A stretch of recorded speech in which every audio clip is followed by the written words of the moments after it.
Yeah.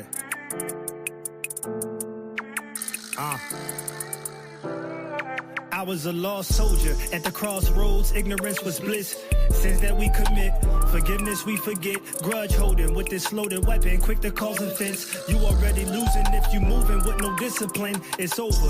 The devil's wishes pervert the gift. It'll block you out from finding out what your purpose is. Dopamine fiend trapped in a cell, wasting his cells. Then a broad way, blazing a trail. The hard way, he fell from God's grace on a path about to hurt something.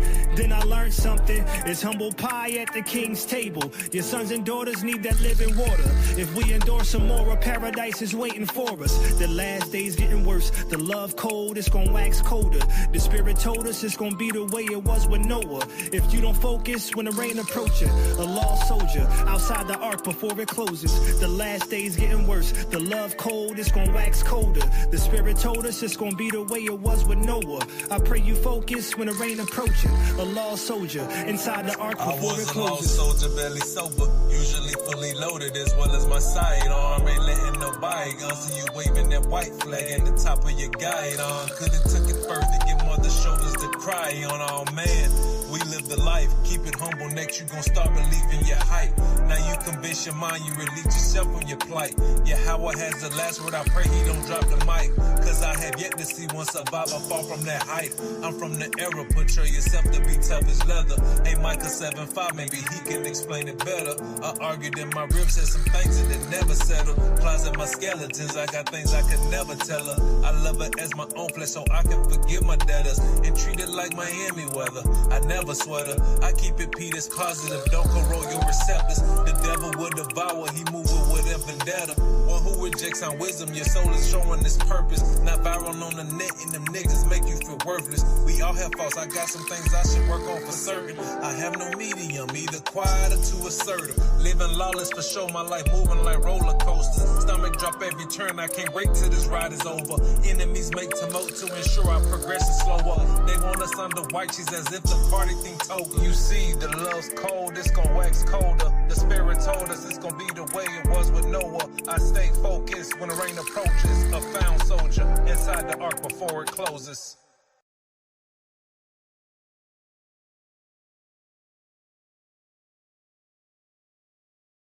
Us, blacks, Native Americans, and Hispanics are walking around and they do not realize that they have a nation.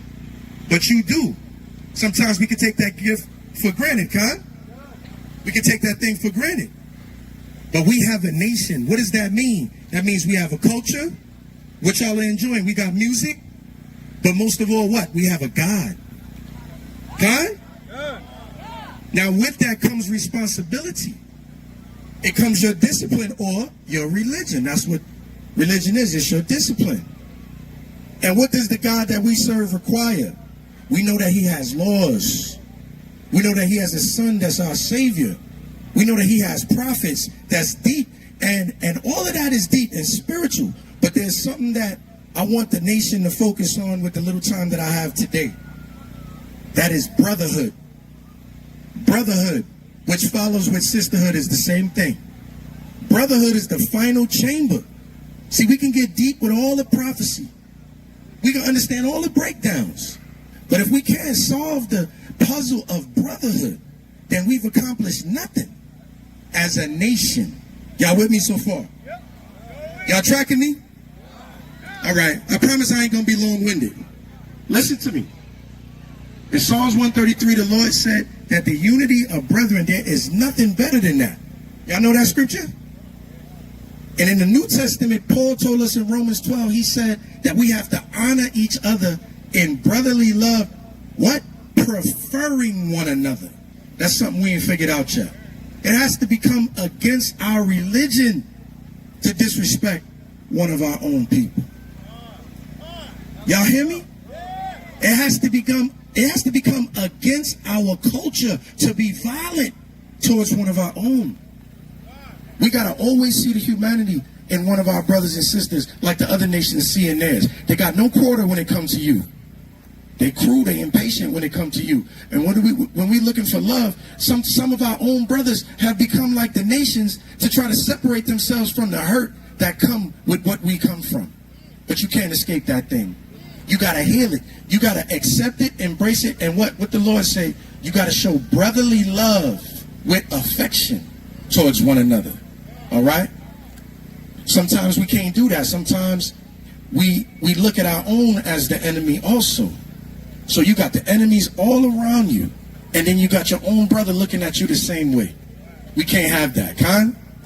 It has to become against our God to be disrespectful to one another. We got to look at another brother that look like us, another sister that look like us, and say it's a part of my religion to love and honor you. Okay? For me to serve my God properly, I got to love you. We got to do it like that, Israel. We got to watch how we talk about each other, the things that we say. These words carry meaning.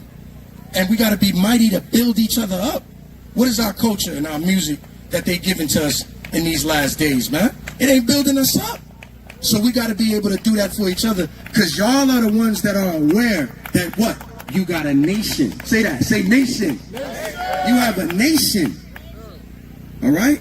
You're not carrying a flag that come with your slavery. You're not carrying a flag that come with you being the last. Your needs being the last. You walking with the banner of Zion. That means you are what? Deuteronomy 7:6. You above all what? Nations. So you got to live and walk in that truth, man. So an event like this is so powerful because, and this is what I tell our brothers in the camp all the time, when you get around your people in a circumstance like this, receive the love that you're getting. Don't be competitive. Don't be trying to shine. When brothers come and dap you, take that in and receive that graciously and let it build you up. Let it increase your battery, your spiritual battery, man. So all of this love that's being passed around, let it wash over you in the name of our Lord, Con. And what that's going to do, that's going to heal you. Okay? We become too callous because the world is hard and it's impatient with us and it's hard on us. We become too callous. So when we get an event like this and you can let your guard down, go ahead. All right? Let that love wash over you and let it heal your body, man. Let it heal your mind. All right, look at these children playing. I heard a brother earlier who was rhyming. He said this is like the kingdom.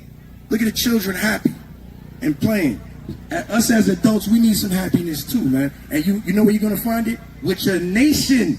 That's where you're going to find it, all right? You're looking for love? Go to your people. You're looking for respect? Go to your people. Because it should be readily given to you. Y'all understand what I'm saying? All right, I ain't trying to bore y'all to death. My name is Brother Joel. Brother Yahweh Awesome called me. I represent the Sons of Thunder Israelites. It is our heart's prayer and desire for Israel that they might be saved.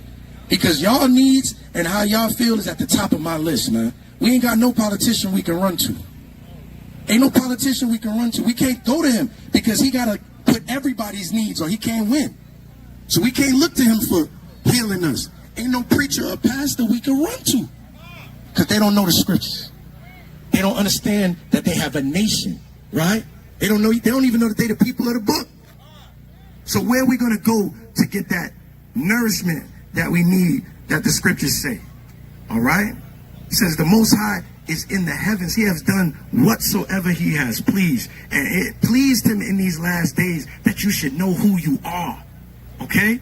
So we're going to take that humbly and mercifully in the name of his son, who gave that sacrifice so we can stand here right now. We're going to be gracious and we're going to spread what? Love to one another, God. And what we're going to do, we're going to represent our what? Our nation. All right? That's why we're here today. So shalom to the Fringe Fest, my brother Monologue, man. Y'all receiving your love. The water.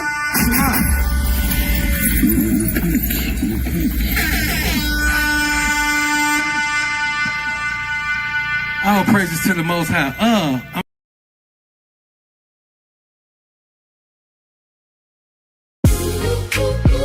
Yeah. Oh, yeah. Yeah. We keep this.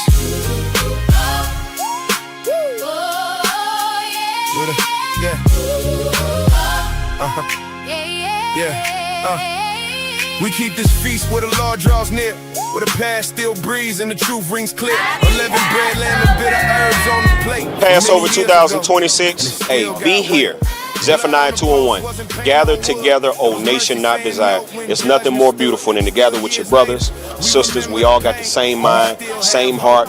We're going to love on each other. We're going to get some good word. Then we're going to get some good food. Hey, be here next year, 2027. Shalom. Still love self, will still hate truth, will still fear man more than fear what's true. And Christ in the meaning, he the King of Kings, the unblemished lamb, the true offering. So we keep this feast with a humble mind, asking y'all purge what was left behind. We keepin' Passover with the blood in view, sons of thunder, trying to be made new. Holding peace in place, and mercy still moving through the house by grace. Yeah. We have to take the royalhood back. That's why we're here. A new nation starts with the transformation of the people. And the transformation of the people starts with you. We can't forget the reason why we fell, but the Lord will still break what our own will build, still bring all men low to their face. You gotta stop sinning. The brother told you earlier, if you came in here, the same sins that you had last year, okay? You're not getting no ground. Okay? You gotta repent. Alright? Move on and get ready for the next battle. Satan ain't gonna leave you alone. The dragon is wrong. Alright? For those that keep the commandments of God.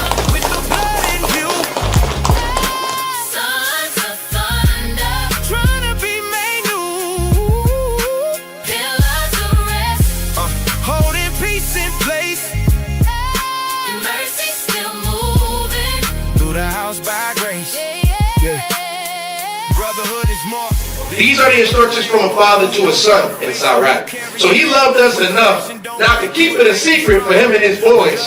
He taught it to us all. That's love. That's what we got to do. We got to stop this whole, I love Israel, but Israel is my camp. My love is reserved. My love ain't reserved for just SOT. I don't care what camp you're in. You an Israelite, what's up? You hungry? And when we rise from the table, let it live in the walk, in the way that we build, in the way that we talk. Cause the feast ain't full if it ain't in a song. And gotta live in the soul when the days move on. As we sit here together to reenact this Last Supper that we about to do, that's what y'all excited for, Con. We about to reenact the Last Supper and give our reverence to Yahweh. We're not doing the Last. Y'all think we're doing the Last Supper because we keep the commandments perfect? And we actually follow the law the way the Israelites was doing it in the BC days? That was the thing? No. We do these things to the best of our ability. Earnest. With all our whole soul, our whole heart, and our whole mind. That is the best of your ability.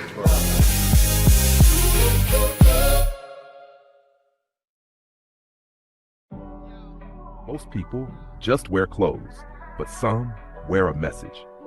A reminder of who we are and who we stand for. This isn't fast fashion, it's covenant, it's culture, it's identity, built with purpose, designed to last, created for those who refuse to blend in. When you step out, let your garments speak. Before you do, join the movement. I'm wearing an Israelites brand. That's when I be yelling, I'm Jew by blood. Y'all dudes not us. And I don't believe in y'all, but in y'all I trust. I'm just a common coolie commandment keeper. I know it's hard to live righteously in the land of evil. They got you feeling like damaged goods around damaged people. And truly life is a movie, just can't demand a sequel. Verily, verily, all you hypocrites, heresies and Pharisees only fear God, so I know the devil's scared of me. They stole us from my land, they stole my land. With a mouthful of gold and gold chains around our neck. That's why they think of airing me, saying what God's saying, like a parakeet preparing for Shop the collection now before it sells out. Click the link below and secure yours today.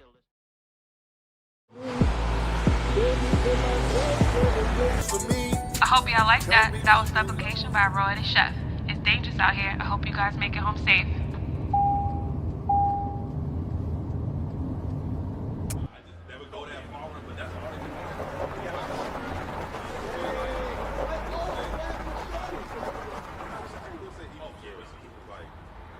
Why is she evil? Because like, yeah, they just say. She into a skull. Nah, she just say evil for us. Like,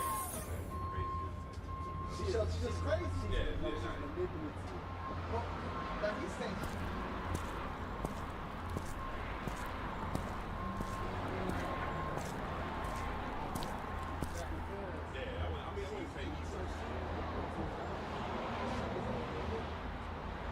Yo, check it out. You ain't worry about that.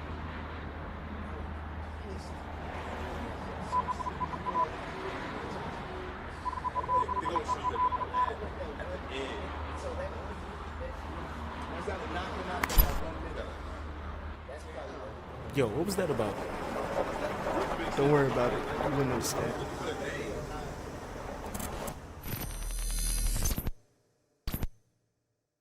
When you bought to a lower stage, you must learn to be patient. You come to serve the Lord, prepare your soul for temptation. Who trusted Yah was misled in our past generations. No one forsaken, you mistaken if you ain't obeying. No lying on no tale bearing. Get thee behind me, Satan. That's my brother, no bloodshed. Get thee behind me, Satan.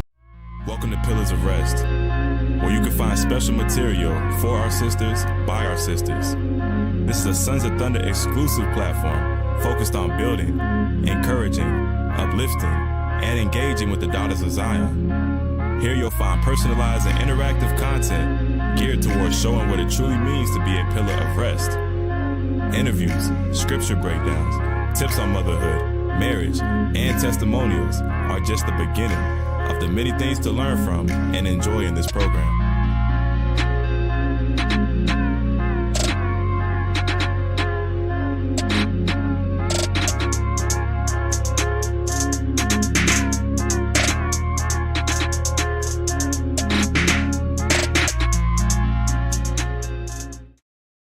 Younger brothers, they're not here. And then I start asking the Most High, why? How come I'm the only one out of my whole family that you didn't take me? And then it just came to me. He said he was saving me for a purpose. And so that's my reflection on it. And I hope some of you take this to heart. You're going through your lives. Things get hard for you. But you got to remember that the Most High is running the show. You do what he say, you can expect great things to come. So that's my reflection. I hope is, a lot of you take this to heart. When things go bad, just think of, man, it ain't going to be bad like this all the time. Because we're his chosen children, and he works mysteriously, we can't figure it out, but that's how it is with the Most High. He ain't gonna tell you what he gonna do. He just do it. You pray and you ask for stuff. Hopefully you ask for stuff that's not vain. Like, hey, I like some hair. That's vanity, really. I'm all right. But that's my reflection. I hope you take this to heart. So with that, I'm gonna give all praises, honor, and glory to Yahweh, Ba'ashem, Yahweh Shai. Shalom. Y'all take it easy.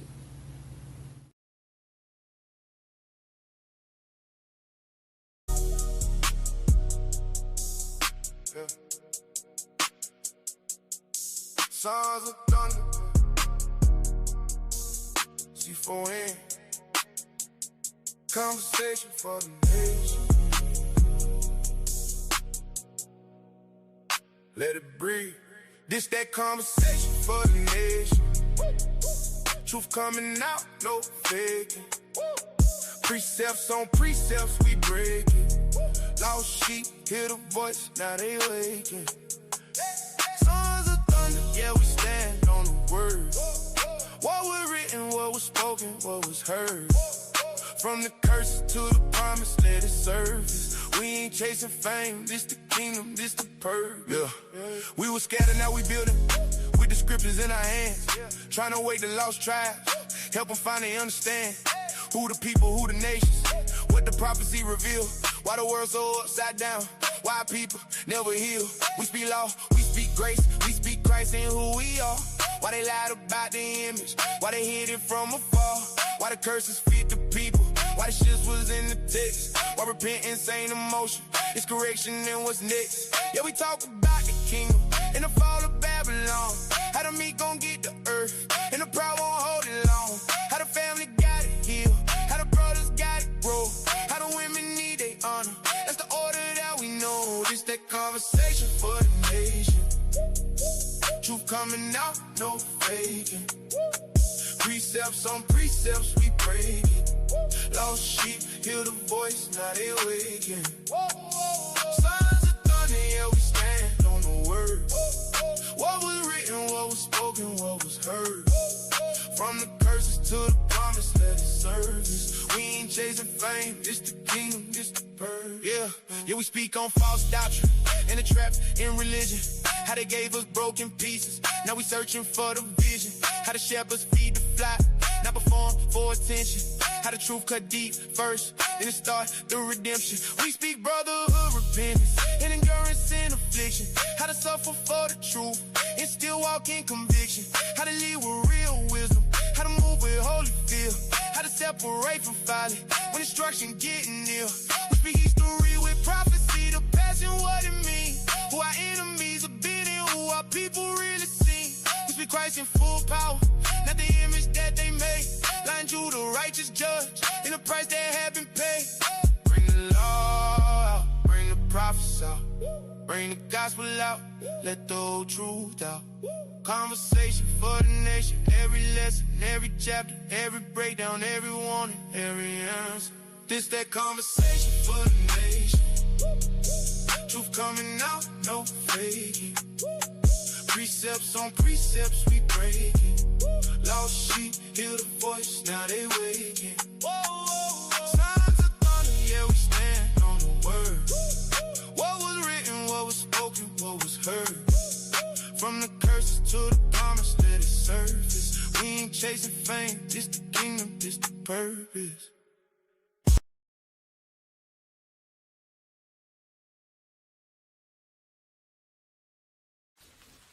Thank you for watching.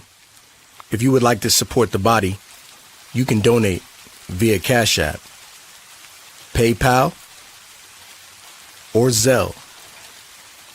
We are the Sons of Thunder. It's our heart's prayer and desire for Israel that they might be saved.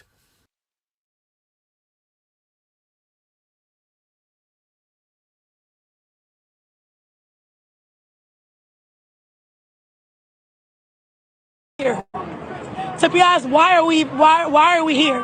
What are we here for? Because if we take up for ourselves, thank you for watching. We go to jail. If you would like to support if we don't, the body, we die. So it's a catch-22 in this situation. What do you want us to do? What do you want us to do at this point? What? I'm lost for it. I don't know what to do. I got 5 boys. I don't know what. I ain't got.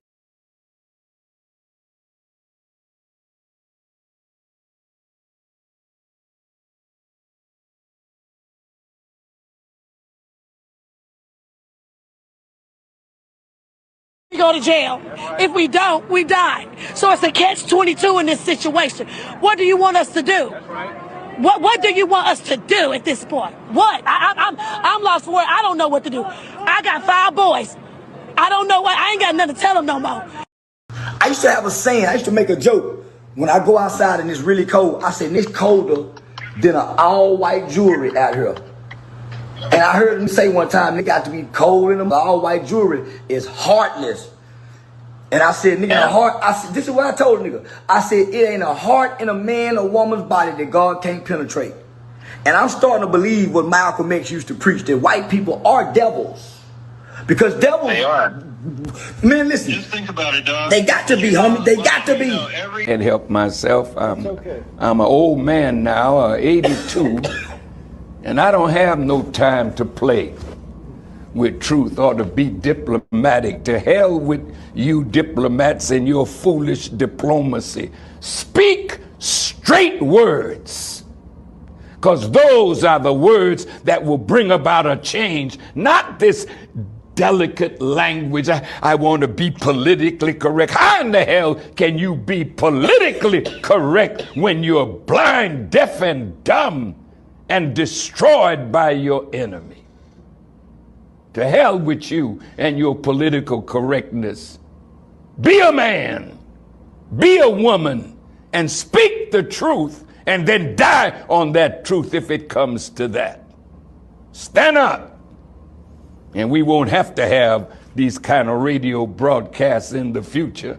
We'll be sitting down talking about what we have done, what we have built, what we have given to our children rather than what they are doing to us. They'll continue to do it until we say, never again, and mean it.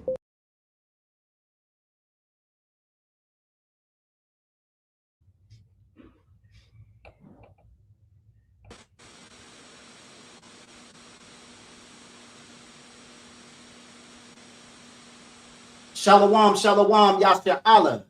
Shalom. We'd like to give all praises, glory, and honor to Yahweh, Bahashem, Hamashiach, Yahweh Shah. All right. Like to give a hearty shalom to General Yahweh All, our leader, for the Sons of Thunder Israelites, and the elders who've been ruling well for a very long time in the nation of Israel. Shalom to you, Yahweh Bahashem, Yahweh Shah, Shemara Thun to our sisters. Welcome. If you don't understand the Paleo Hebrew, that's the language that I was just speaking in. Welcome to all of our guests. All right. If you're a first time person here, we hope that you stick around and be edified through the spirit and power of the Most High God through his son.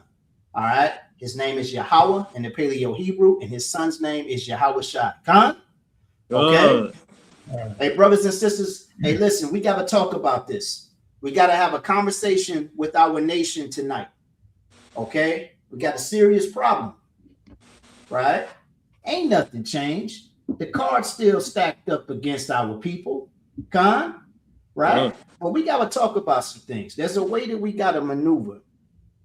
There's a way that we have to maneuver. Now, a lot of our people, with a lot of the recent events that have taken place in our nation, when I say our nation, I'm talking about the so-called black man who came over here via Atlantic slave trade, and the Hispanic man of Negroid descent, and also the Native American man who was indigenous to this land. All right. We are God's chosen people. That's what I mean when I say our people on this side of the earth. Con? Okay. The deck is stacked up against us. Right. And there's a certain way that we got to maneuver. All right, the blueprint is in the Bible. We've been trying to use political structure. All right, we've had the same game plan for years, which is to march, which is to shout, which is to come out on our platforms with bullhorns, okay, which is to use a political platform to speak to our people. All right, the black church has been our voice. But guess what? It ain't working. Okay? Our people are still oppressed. Your game plan doesn't work.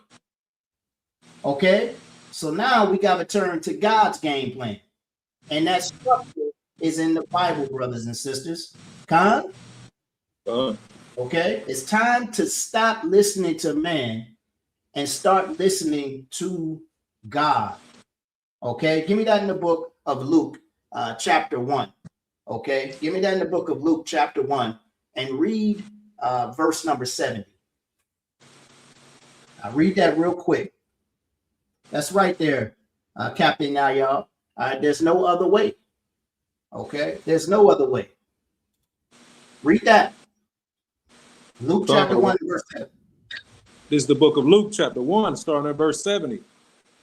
As he spake by the mouth of his holy prophets, which have been since the world began, that we should be saved from our enemies, right, and from the hand of all that hate us. And we're going to be saved from our enemies and from the hand of all who hate us.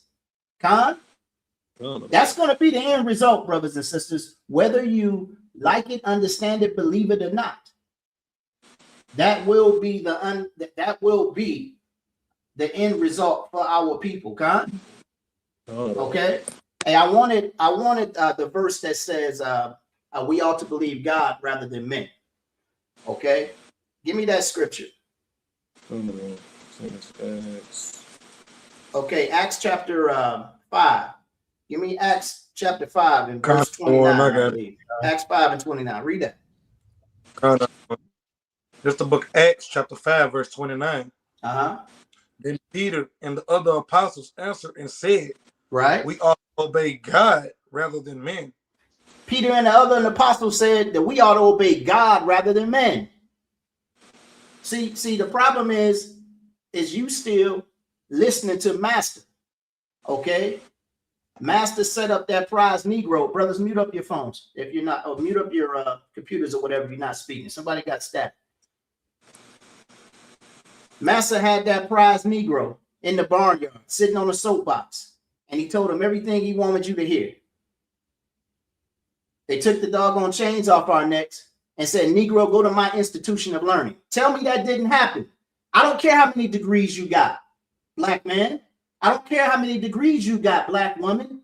When they took the chains off your neck, you went to his institutions of learning. You stepped into his churches. You stepped into his program.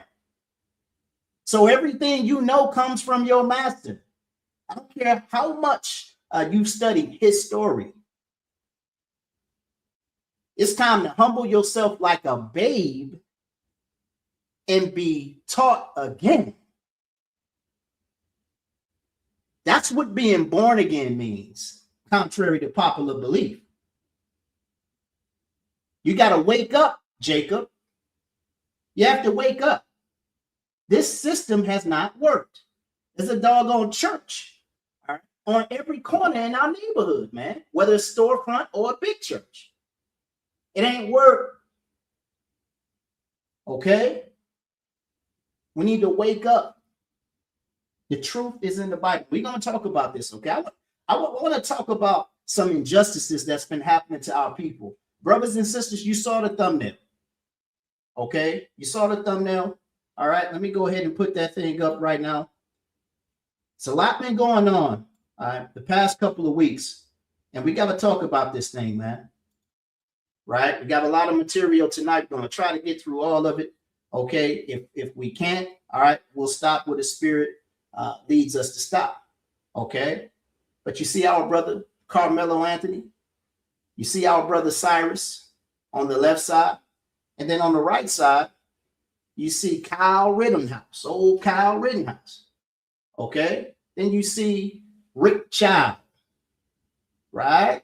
I told the brother Asha Allah to be creative on this thing. And the way he created it, okay, was like a Street Fighter cover. Okay? And you see that our enemies are high in power.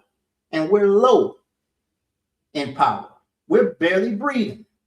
Huh? But brothers and sisters, somehow, in some way, our people always manage to figure it out. We are a resilient people. But you got to understand, brothers and sisters, that's not just because. You're not resilient and special just because. You're not resilient and special just because you're black either. That's not what's going on. Huh? You got to understand that you're God's chosen people. I never get tired of speaking the Most High God's words to you, brothers and sisters. I do get frustrated, but I have to correct myself and tell myself, let patience have its work, because my people are going to figure it out, because the Bible says they're going to figure it out. Khan? That's right there, King. Ahawar says we are set apart. Okay? We are a set apart people. That's what holy means, brothers and sisters. Khan? Okay? Hey, let's get right into it, all right? Let's get right into it. All right? The brother Ahawar says, get Deuteronomy chapter 7 and verse 6. Oh, that's right there, Philip. I get frustrated too. Okay? Philip says he gets frustrated. Okay, I get frustrated too, Ak. I think we talked about that at camp. You know, but hey, it's the condition of the battle. Right. It's the condition of the battle. You've been put in a unique situation there, Israel. You're like Jonah. You've been given an impossible mission. Number one, you have to understand that only 1/3 of our people are going to make it out. Okay? You got to understand that. 2/3 of our people aren't going to get it. 2/3 of our people were set up to be vessels of destruction. This is what you got to understand. All right? I understand you're drinking of the cup of Christ. That's what you're drinking of. So Christ was humiliated. Christ was ridiculed. They spit on our Messiah. They beat our Messiah. Our Messiah died a slave's death. So we got to go through it. Ain't nobody getting out of here unscathed. Right. Ain't nothing sweet. That's what we used to say in the hood. Hey, you think something sweet. Okay? Ain't nothing sweet. You're not getting out of here without a battle. Okay? So we got to understand that this is the condition of the battle. This is what we got to go through, brothers and sisters, especially those of you who are in the truth. Okay? All right. Hey, read that out. What you hold? Read that. Kind of the one. This is the book of Deuteronomy, chapter 7, verse 6. For thou art an holy people unto the Lord thy God. Uh-huh. The Lord thy God has chosen thee to be a special people unto himself, above all people that are upon the face of the earth. The Most High God chose the nation of Israel to be a special people unto himself, above all people that are upon the face of the earth. That's who you are. But see, if you read the Bible, putting emphasis on read, okay, not being lectured to, you understand that the nation of Israel did not keep their end of the bargain with the Most High God. And the Most High God said that he will put his people under the foot of their enemies. He will curse his people in the worst ways.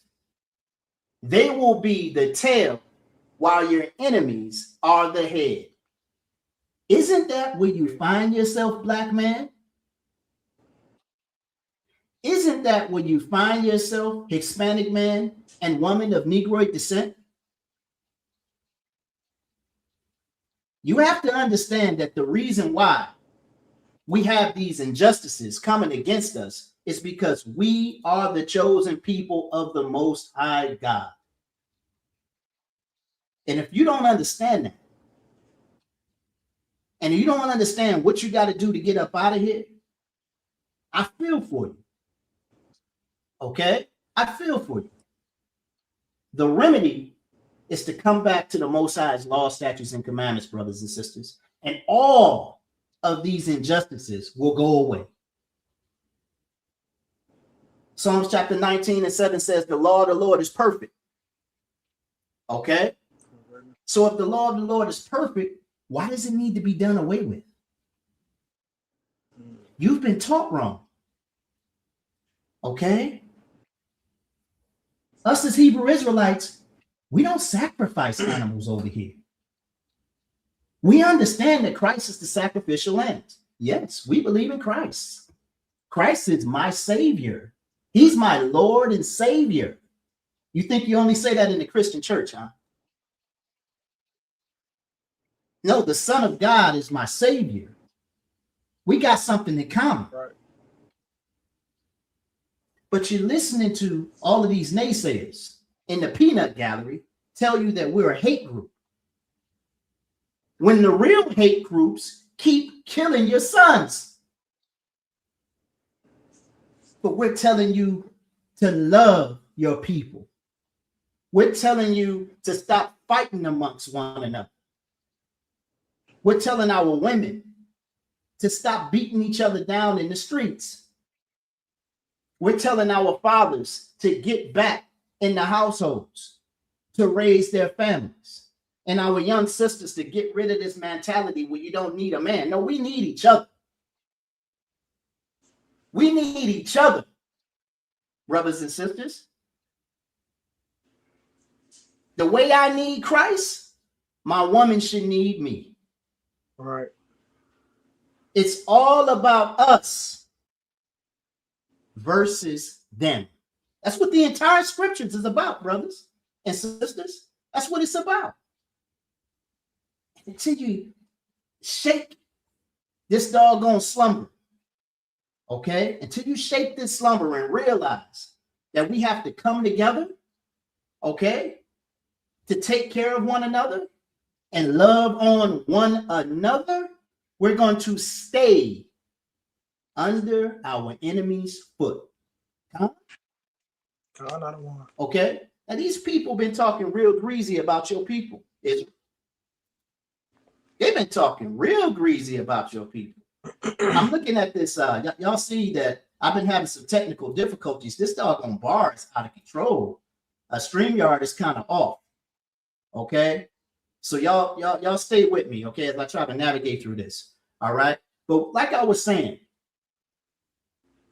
we have to make these people have been talking real greasy about your people. All right. They've been real bold. And I'm going to show you how.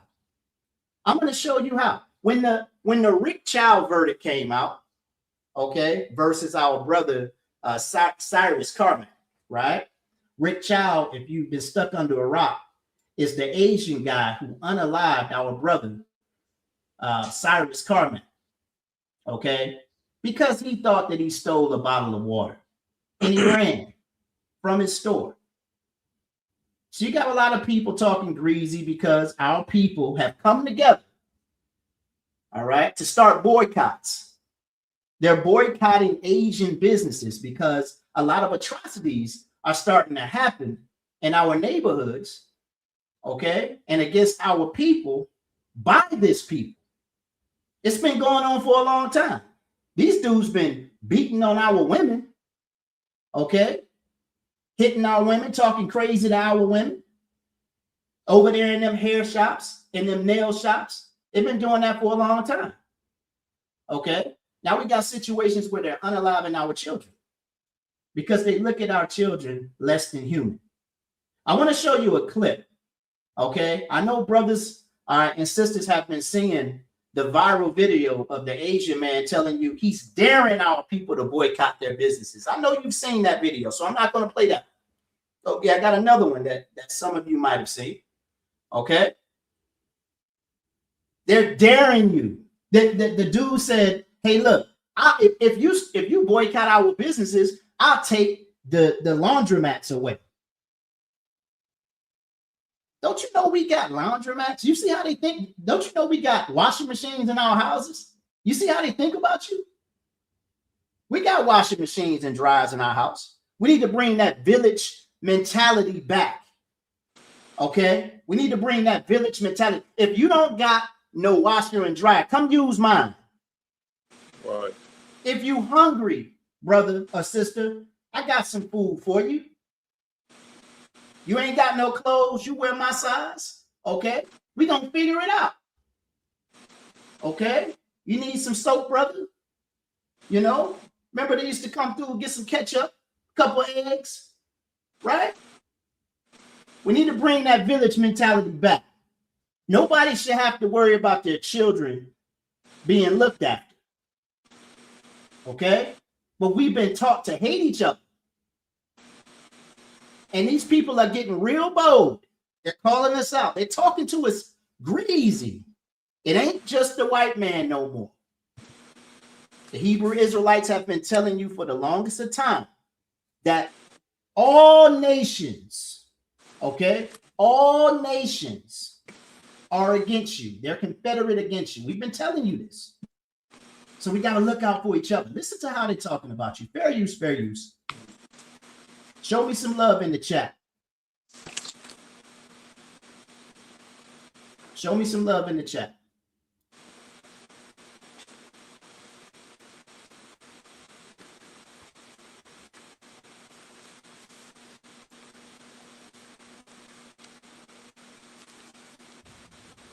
Like that. I don't want you hear that static. Black fucking people with your black fatigue, okay? And what your people call niggerism. Yeah, not my words. Those are your people words. You people that is living in that black culture mentality, the poor.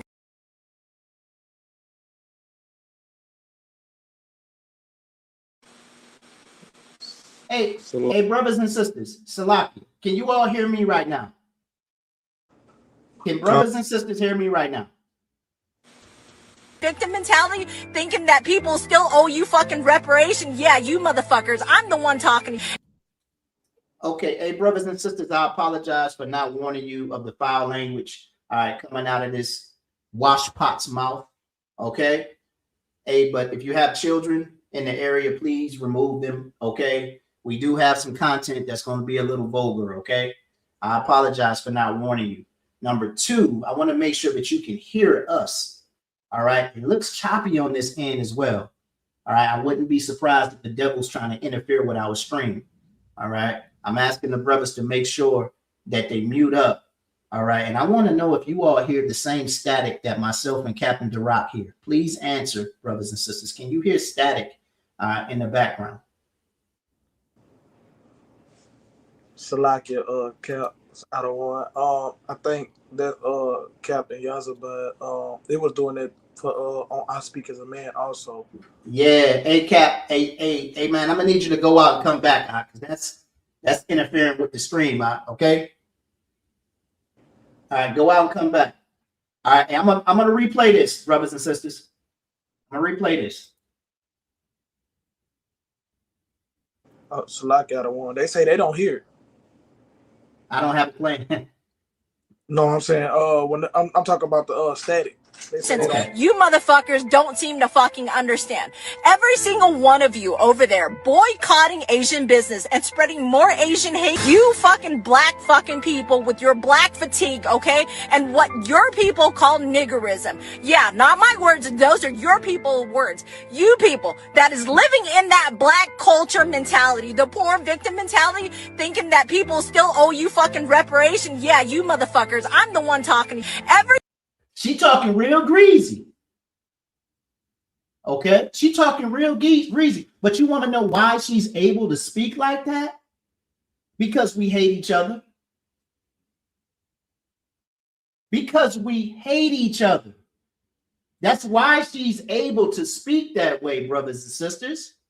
Oh, you don't know what you're talking about. You a false prophet, Captain Maikai. That's not why they hate us.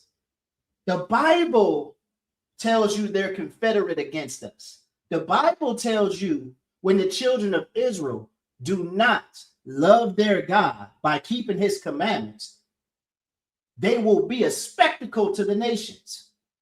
That's what the Bible says.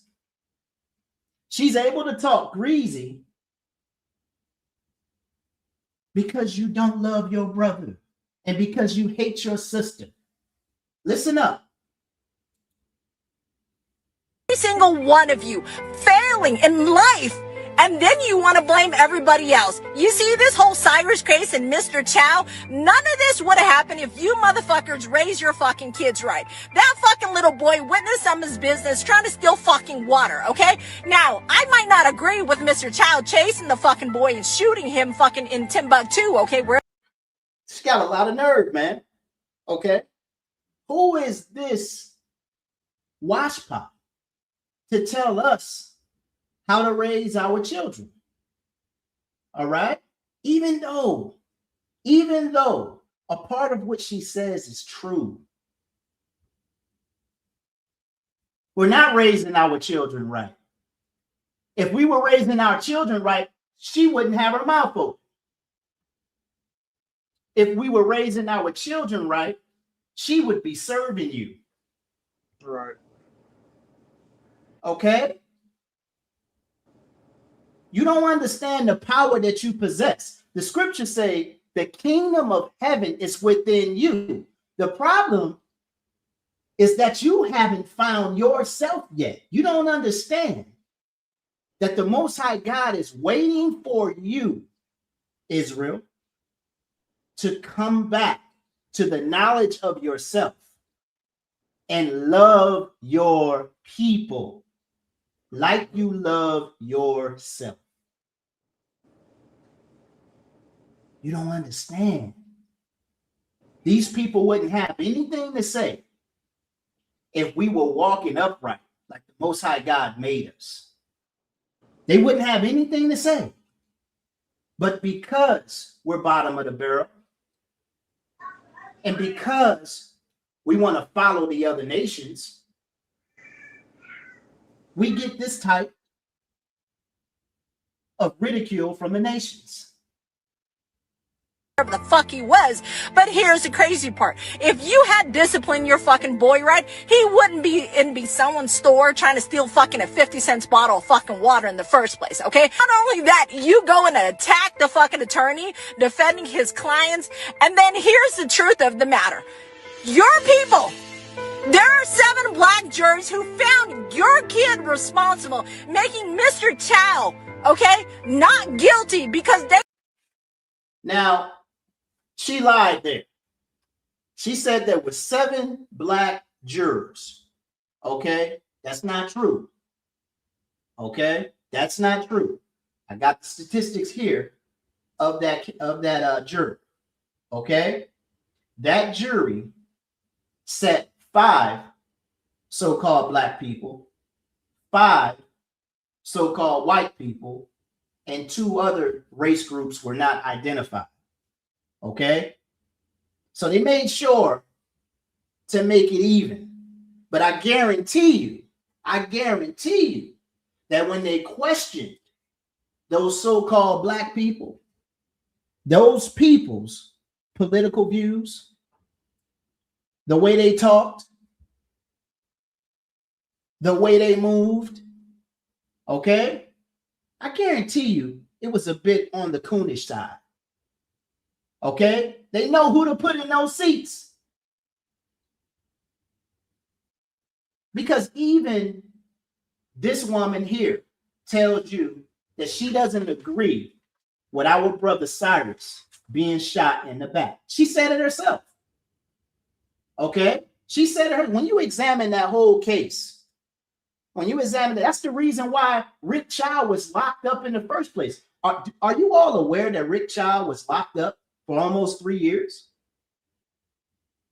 He was locked up for almost 3 years, waiting for this trial to take his turn.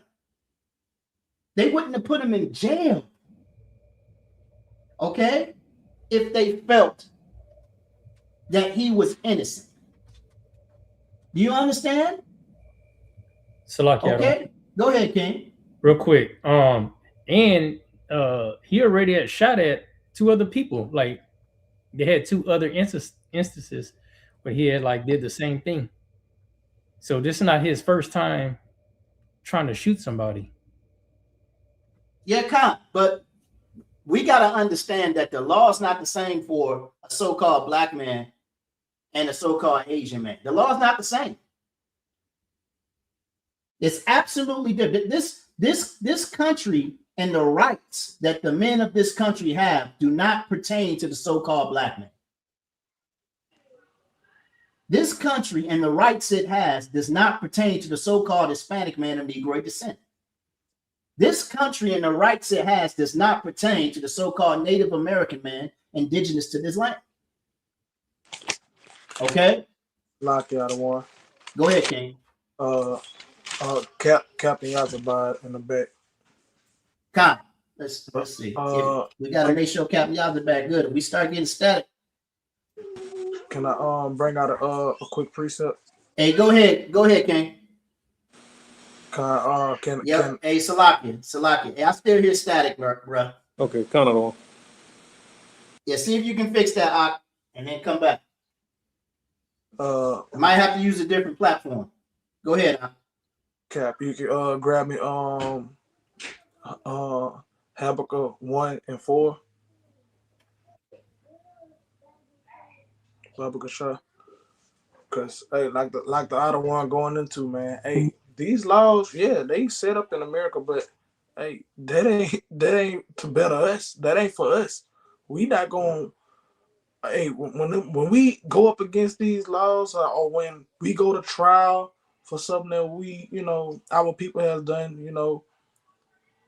it's always gonna bite us in the rear end at the end, because they didn't create these laws to make sure that we good. We 3/5 of a human over here in America. We don't get the same fair trials that Esau get, or even these other nations. Period. Right? Bring that up. This is the book of Habakkuk, chapter 1 and verse 4. Therefore, the law is slack, and judgment doth never go forth. So the law slack on our end. Hey, we'll never get the judgment that we looking for when we in these people's courtrooms, right? Read. For the wicked do compass about the righteous. Therefore, wrong judgment proceeded. See that? And it's gonna continue to happen. It's gonna continue to happen because guess what? We so tied up, but we're living wicked. We not trying to keep no commandments. We're not trying to keep no commandments, so we're gonna continue to get treated like dogs in these land, and wherever we scattered it, we're gonna continue to get treated like 3/5 of a human being. All right, I get out of one. That's right. Okay, and our people have to come to that realization. Not everybody's going to get it, right? But we're waiting on the 1/3, all right, to be sealed. All right, that's the reason why we're here. So we're talking about the brother Cyrus. I saw a brother post, I think it was the Seed of David. Okay, he said that the camera literally shows, our brother says the camera literally shows the young brother putting the water bottles back in the refrigerator. They absolutely did. Okay, when you look at the details of the case, Seed of David of Israel, also child also tried to pat him down. Okay, they wanted to pat him down because they saw something else protruding out of our brother's hoodie. Okay, but the thing is our brother possessed a gun. So of course Cyrus was not going to pull out that gun because he knew he would get in trouble. That's why Cyrus ran. That's why he ran. They were trying to pat him down. He didn't want them to know that he had a gun. But why are you chasing this young man if he already put those bottles of water back? Okay, and it's just water. What if he did steal one? You're putting your own life in danger. Right. Right? Okay. This whole thing could have been avoided. Right. This whole thing could have been avoided. Okay.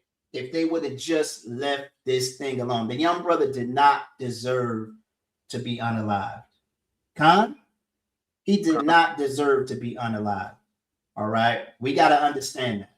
Okay. There's a lot going on, man. All right. You had the child guy unalive, our brother Cyrus. Okay. You had the situation in Shelby, North Carolina, where the young girl gets beat to a pulp, all right, by the police. Okay. Beats this girl to a pulp. Ring camera catches it. Okay. I got the video, man, but I think we're just going to talk through it since I got so much to go into. Okay. Ring camera catches it. Okay. So one of the neighbors puts it on Facebook. Right? And it puts this cop on blast. Yeah, they fired the cop. But our people need to understand how much these people hate you. Give me that in what is that? Psalms chapter 35. Okay. Give me that. 35 and 5, right?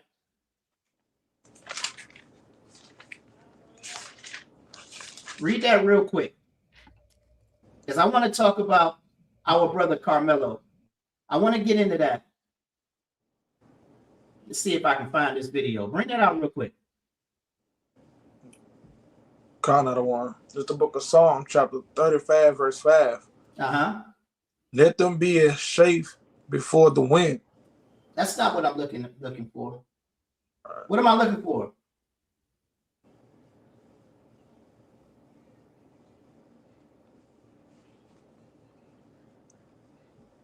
What you looking for? Hold on for a minute there, brother. I'm sorry, Ezekiel. Give me Ezekiel 35:5. I apologize, brothers and sisters. I'm trying to find this video. Give me Ezekiel 35:5. God, I don't want. It's the book of Ezekiel, chapter 35, verse 5. Because thou hast had because thou hast had a perpetual hatred and hast shed the blood of the children of Israel by the force of the sword in the time of because thou hast had a perpetual hatred. Perpetual means everlasting. That means that their hate has lasted forever. We got to understand this stems all the way back to Jacob and Esau. These people hate you. This is the reason why a grown man of another nation is beating your woman like a rag doll. Fair use, fair use. Show me some love in the chat.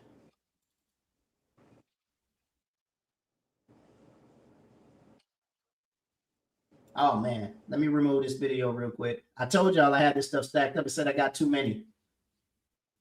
Hey, stay with me, family. Stay with me. I got to remove this and then we can play this video. Stay with me. I tell you, StreamYard is tripping today. Can't even click on my. Yeah, them devils don't Stay with me, family. Them devils don't want this to come out. God, are you kidding me? Stay with me. Stay with me. Okay, I'm gonna pull this video. Say something real quick. I'm gonna play this video. I gotta pull it. Say something. Goodness gracious. StreamYard is tripping. Say something, brothers. Can y'all hear me? Kind of the one. I thought happened with the Rockets on takeover, but it's cool. Hey, them devils don't want this to come out, but hey, it's gonna come to the light anyway, right? It's gonna come to the light anyway, whether they like it or not, right? Like the other one just pulled, man. These people had a perpetual hatred towards us since the beginning, and this don't just start with slavery days. It goes on. Hey, right after Isaac give up the ghost, what Esau say? I'm gonna pursue my brother with the sword. Right.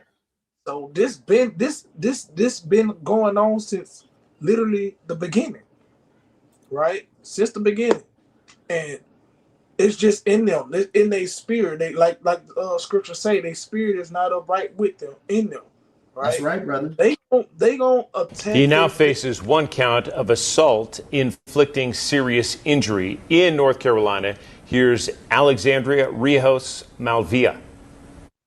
Caught on camera. Disturbing moments showing a Shelby police officer punching a woman multiple times while she was on the ground. My camera kept going off, and I didn't think nothing about it because, like I said, the children be out here playing. I came to my door and I tried to open up my screen door. So that's the neighbor right there, okay? All right, the neighbor who had a ring camera capture everything. You see the police officer beating our sister to a pulp, okay? He's beating our sister to a pulp. Pay attention. But I couldn't open it up. The chairs and stuff was up against the door. Went on my little app and looked at my camera footage, and that's when I saw everything that happened and where he was hitting her and stuff. The woman, who did not want to be identified, says she immediately showed the video to her daughter. Her face, as you see on the thing, it was really swollen and bleeding. My daughter decided to send it to one of her co-workers, and they put it on Facebook and to get it out there to show what he was doing.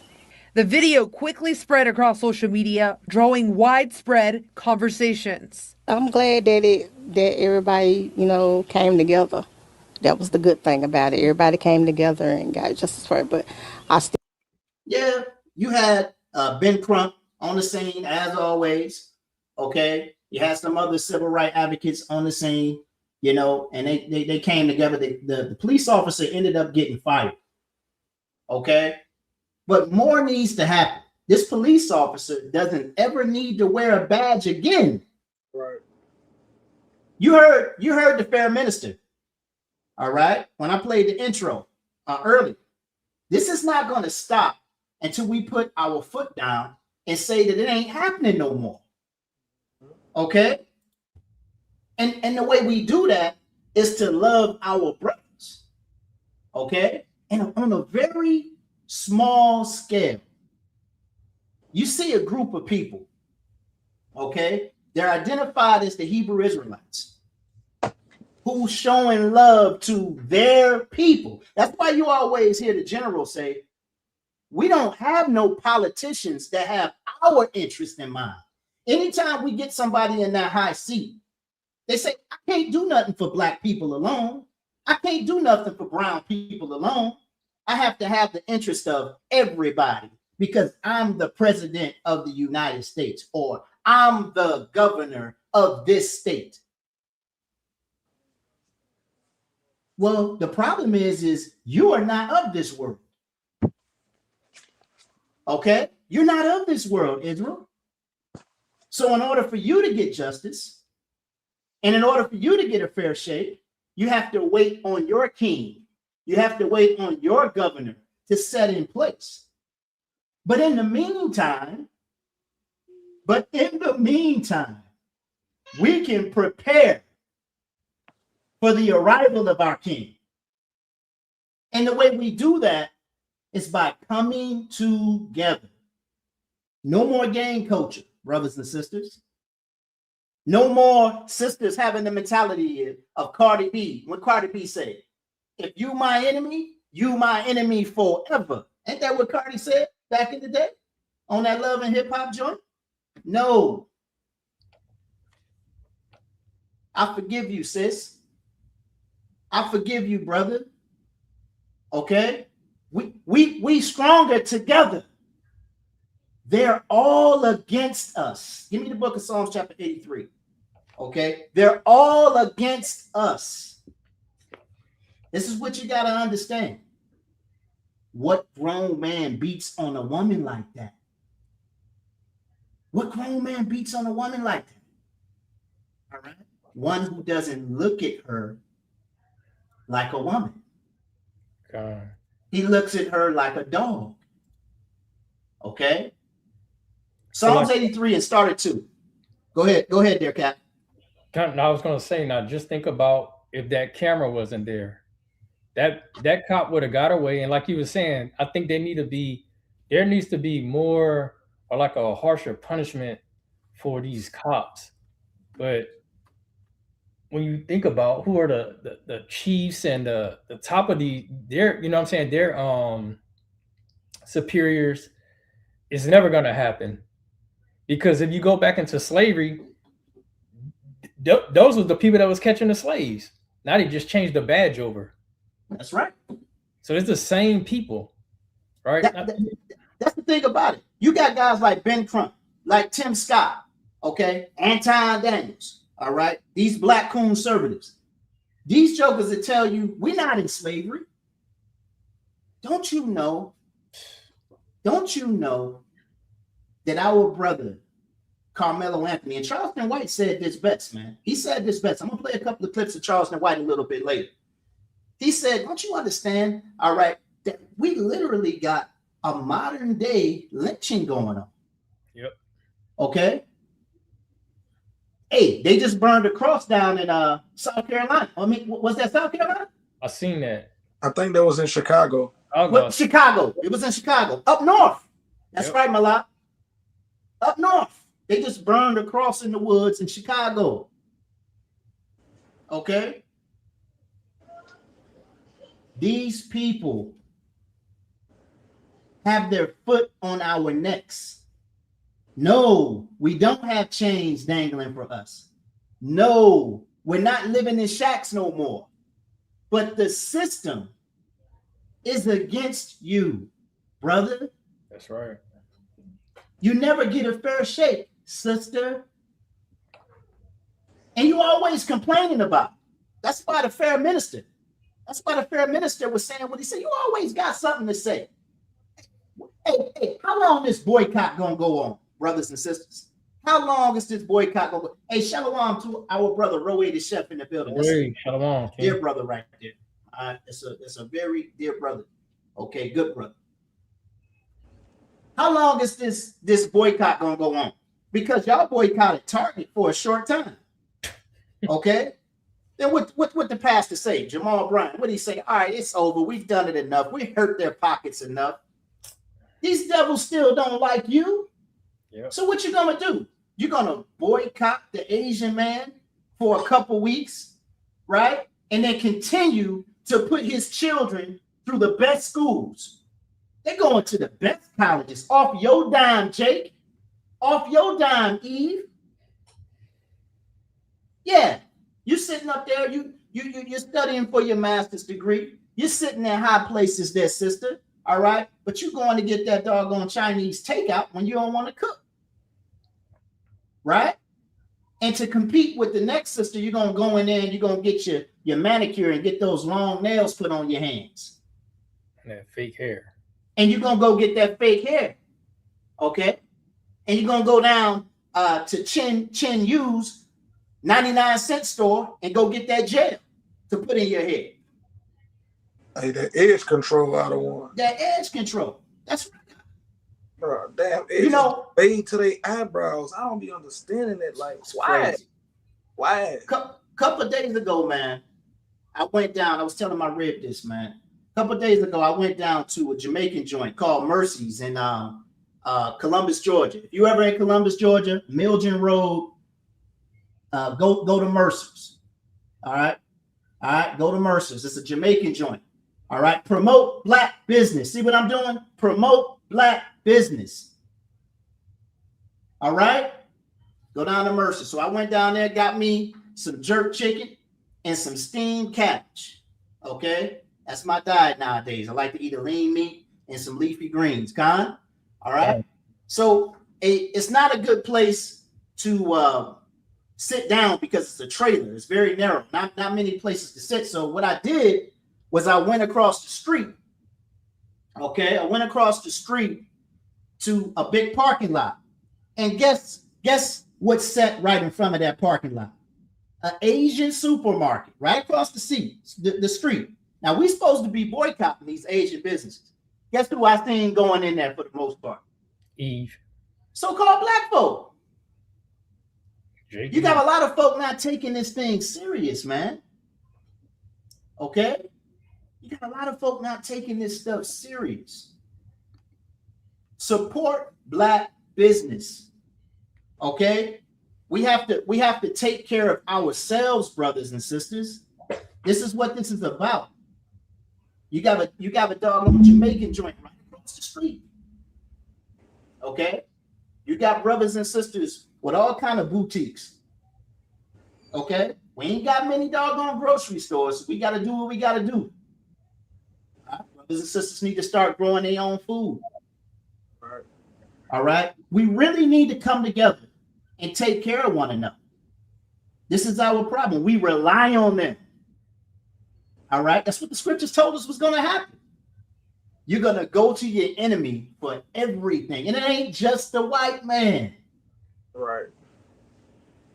When I was back home in Detroit, on every other corner, the Arab man was there, selling our people doggone pig feet, liquor, okay, and all kind of abominable sugar-filled drinks, blunts, Tops papers, cigarettes. You know they smoking them menthols, them Cools and them Newports, man. Okay?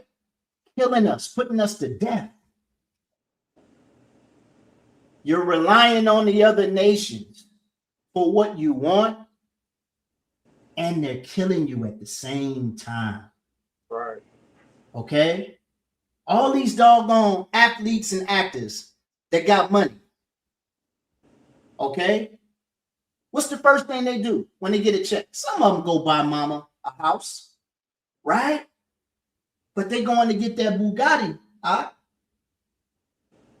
Okay? They're going to get that McLaren. They're going to get that Rolls Royce. We got the wrong things on our minds. How about we establish our nation?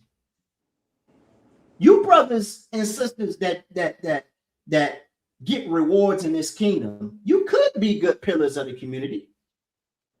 But we understand, in order for you to keep your position, you must bathe in that wickedness. Right. Hey, so You must bathe in that wickedness. Go ahead, King. Right.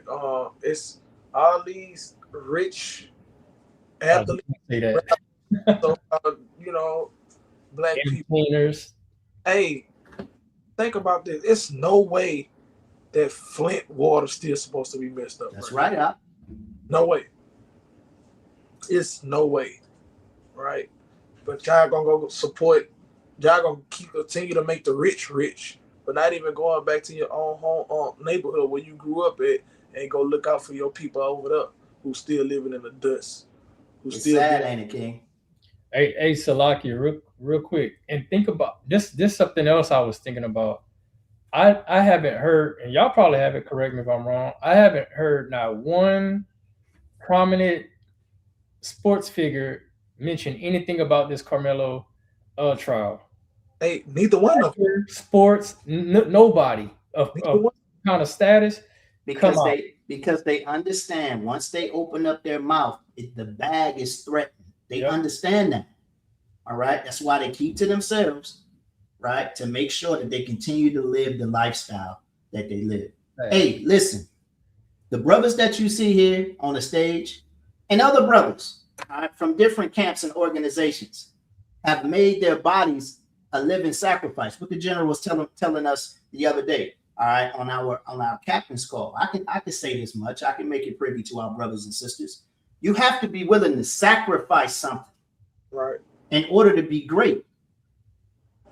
Okay? See, our people not thinking about their own people. They're not thinking about their own people. They're thinking about self. All right? And our sisters thinking about aesthetics. Okay? You're not thinking about building your nation, and that's where our mind needs to be. So as you go ahead and go on this path of let's boycott everything, how about we stay on that path, love one another, and build our nation, right? That way we can get the heck up out of here. That way we can usher in our king righteously, huh? All right. Hey, now look, and let's change gears, man. Okay, because I want to talk about Carmelo. All right. I want to talk about this Carmelo case. I'm going to be honest with you, brothers and sisters. All right. The moment that I heard that our brother was facing an all-white jury, the moment I heard that, I knew that our brother had an uphill battle. Okay, now we know that he appealed his case. Our brother was found guilty. All right, first degree murder. We got to talk about this. Okay, first degree murder. Now y'all don't put the wrong one on here. Y'all don't put the wrong one on here, because we're gonna do a little compare and contrast, and I'm gonna show you how these people do your people versus the other nations. Okay? I'm going to show you. I'm going to show you that they hate you. I'm going to show you that even though you join hand to hand with these people, you're still chasing MLK's dream. It ain't going to work. Even though you're looking for them to save you, right? The only one that can save you is the Most High God, but through your works. Okay? And loving your brother and sister is a part of that journey. Huh? So our brother, Carmelo Anthony, was found guilty of first-degree murder. Okay? First-degree murder. All right, now I want to pull up definition of first-degree murder, okay? All right, brothers and sisters, stay with me. Okay, first-degree murder. All right, I'm gonna have to read it from my notes over here, okay? Because you got stuff in the way. So y'all stay with me. I can read it out of one. I pull it up. Okay, go ahead there, King. Read that. That's it. First-degree murder is the most serious classification of criminal homicide. It is defined as an unlawful killing that is intentional. Salakia. First degree murder is the most serious classification, all right, of homicide, right? Okay. It is defined as a what? It is defined as an unlawful killing that is intentional. It is defined as an unlawful killing that is intentional. Now, here's the thing. The narrative that the prosecutors wanted to paint, all right, that's right there, Michael, premeditated. Absolutely. We're going to talk about that here in a second. You brothers and sisters, be patient as we go through this, all right?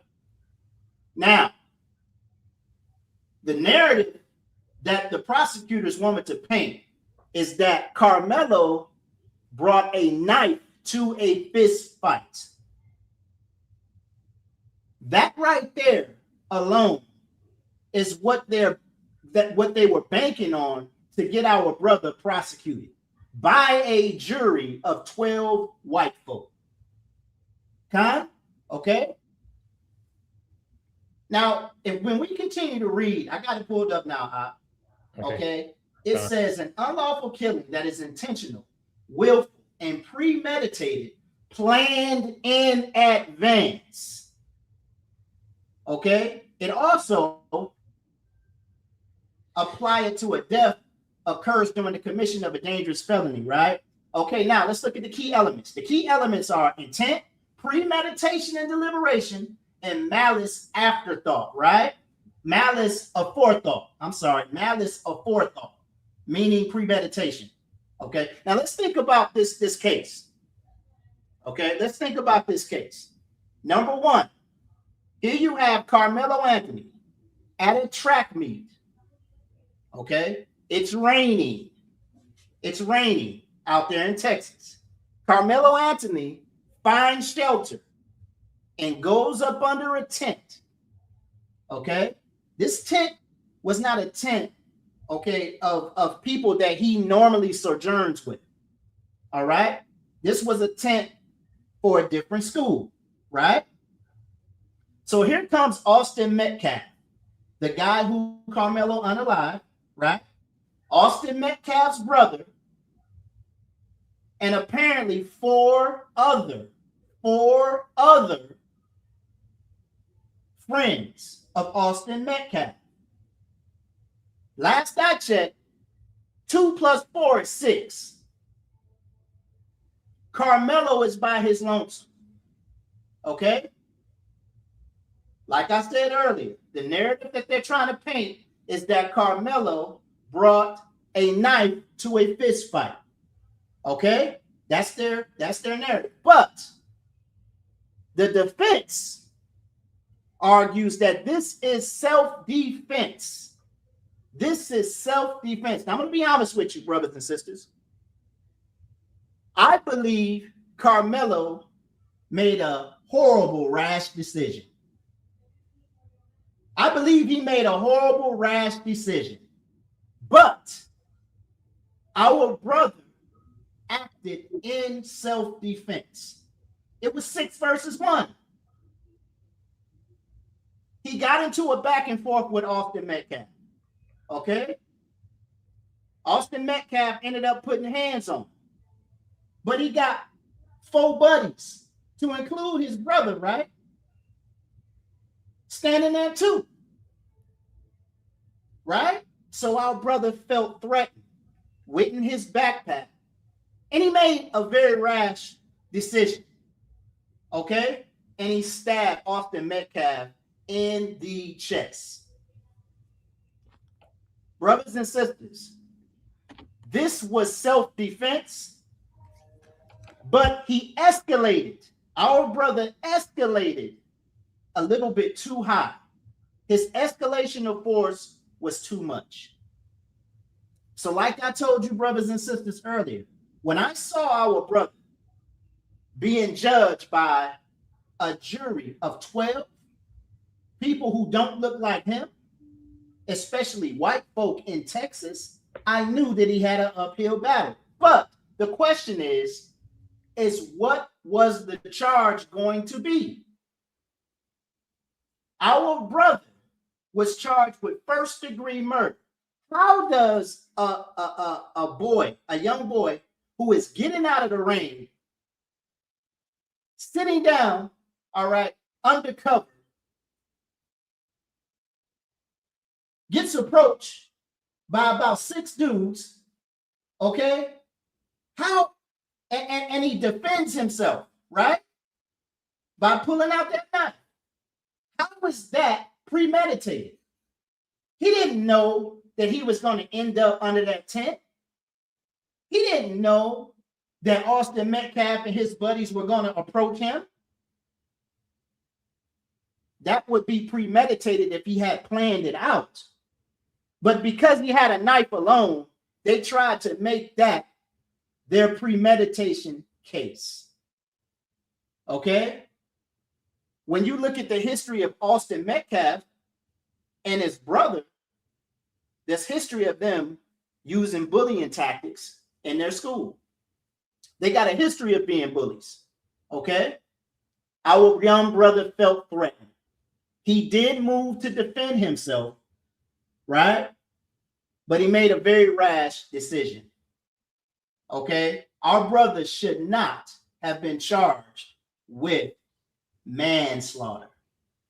Okay? Like y'all the one. And the thing is, just a second, and the thing is, all right, him getting charged with first-degree murder, okay, opened up, all right, the range of a punishment, okay, opened up a range of a punishment of 10 years to 99 years. That was the range of punishment, okay, 10 years to 99 years. So they feel like they're being lenient to our brother for him only to get 35 years. But he's gonna doggone spend the majority of his life behind bars. This was not premeditated. I'm gonna show another definition real quick there, y'all, before you get in there, okay? All right. First degree murder. I just showed you what it is, brothers and sisters. Now I want to show you manslaughter. There's a reason why I'm doing this. I'm painting a picture right now, brothers and sisters. Okay? I'm going to show you something. All right. Manslaughter. Okay? Let's read the definition on this, brothers and sisters.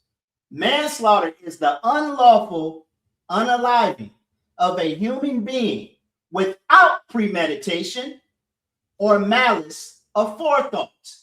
What does that mean? That means that it wasn't planned, right? And there was no malice before time, all right, to have intention to unalive somebody.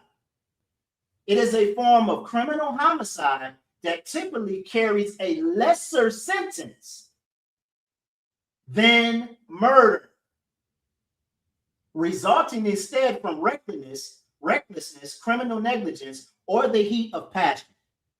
Okay, you got 2 different types of manslaughter, brothers and sisters. Okay, as we look down, you see voluntary manslaughter and involuntary manslaughter. Okay, voluntary manslaughter, often referred to as a crime of passion. This occurs when someone intentionally unalives another person. However, the act is provoked by extreme emotions like sudden anger or fear that would cause a reasonable person to lose self-control. I'm going to say that again, brothers and sisters. This occurs when someone intentionally unalives another person. This means that you mean it, all right? However, the act is provoked by extreme emotions like sudden anger or fear that would cause a reasonable person to lose self-control, meaning there was no premeditated plan to cause the death, right? Now, let's read involuntary manslaughter. This happens when there is no intention to unalive, but the death results from reckless, carelessness, or criminal negligent behavior. I would say at the max, our brother, with that jury of 12, all right, should have been prosecuted with one of these. I would have given our brother involuntary manslaughter. Con? Okay? And voluntary manslaughter, because it was not premeditated. That when you read voluntary manslaughter, that got that emotional, crazy type thinking tag to it. Con? Con of the one. Okay? But these fit the description, right, of the punishment of our brother. It was definitely self-defense. Okay? Here's the thing. Had he had a jury of his peers or a jury of his people, this thing could have shook out any other kind of way. It's a possibility that our brother would have got minimum time or no time at all. But because he had a jury of 12 people that don't look like him, these would have been feasible for that jury. Does everybody understand where I'm coming from? Con of the one. Hey, Yafa, go ahead and make your point real quick before we jump to the next. Con of the one. It was actually a video that surfaced with one of the coaches, and he said that Carmelo actually ran from him at first, and they chased him, you know, and they caught up with him again, and I guess they went to trying to jump him again. But it was a reason why that video didn't make it to the trial. They didn't show that in trial because that would have proved his innocence, right? So they held out on that video. Salakia, you know what's crazy about that? Think about now, usually when Jake do something, what's the first thing? They always got it on video. They didn't want this video played at all. Usually when Jake do something, they always got him. Look at the brother Cyrus. It's on video. They showed that. They showed everything else on video. But for this trial, that video did not come out. God. It would have proved his innocence. Captain Yazabah said he fixed the problem. It probably would have proved his innocence, but with a jury of 12, all right, 12 that don't look like you, they probably would have found a way to still, you know what I mean? Probably would have still found a way. That was the way right there. I the one not showing it. That's it, Malak. That was the way. You're absolutely right. That the chips are stacked up against us. Now I'm going to show you how these people do us. Okay? I want you to pay attention. I'm going to show you how these people do us. Now I'm going to show you a clip, all right, from years ago, right, of a young man who ended up getting drunk, all right, getting SHIT face drunk, getting behind the wheel of a car and unaliving 4 people. This right here is a young white kid. Okay? It's a young white kid. And I want you to see the punishment that comes along with it. Pay attention. Fair use, fair use. I'm going to show you what these people feel about their own in Texas. I'm going to show you a lot about Texas. All right? How they rule in Texas. We got to keep it in Texas because our brother got an unfair shake in Texas. Fair use, fair use. Show me some love in the chat.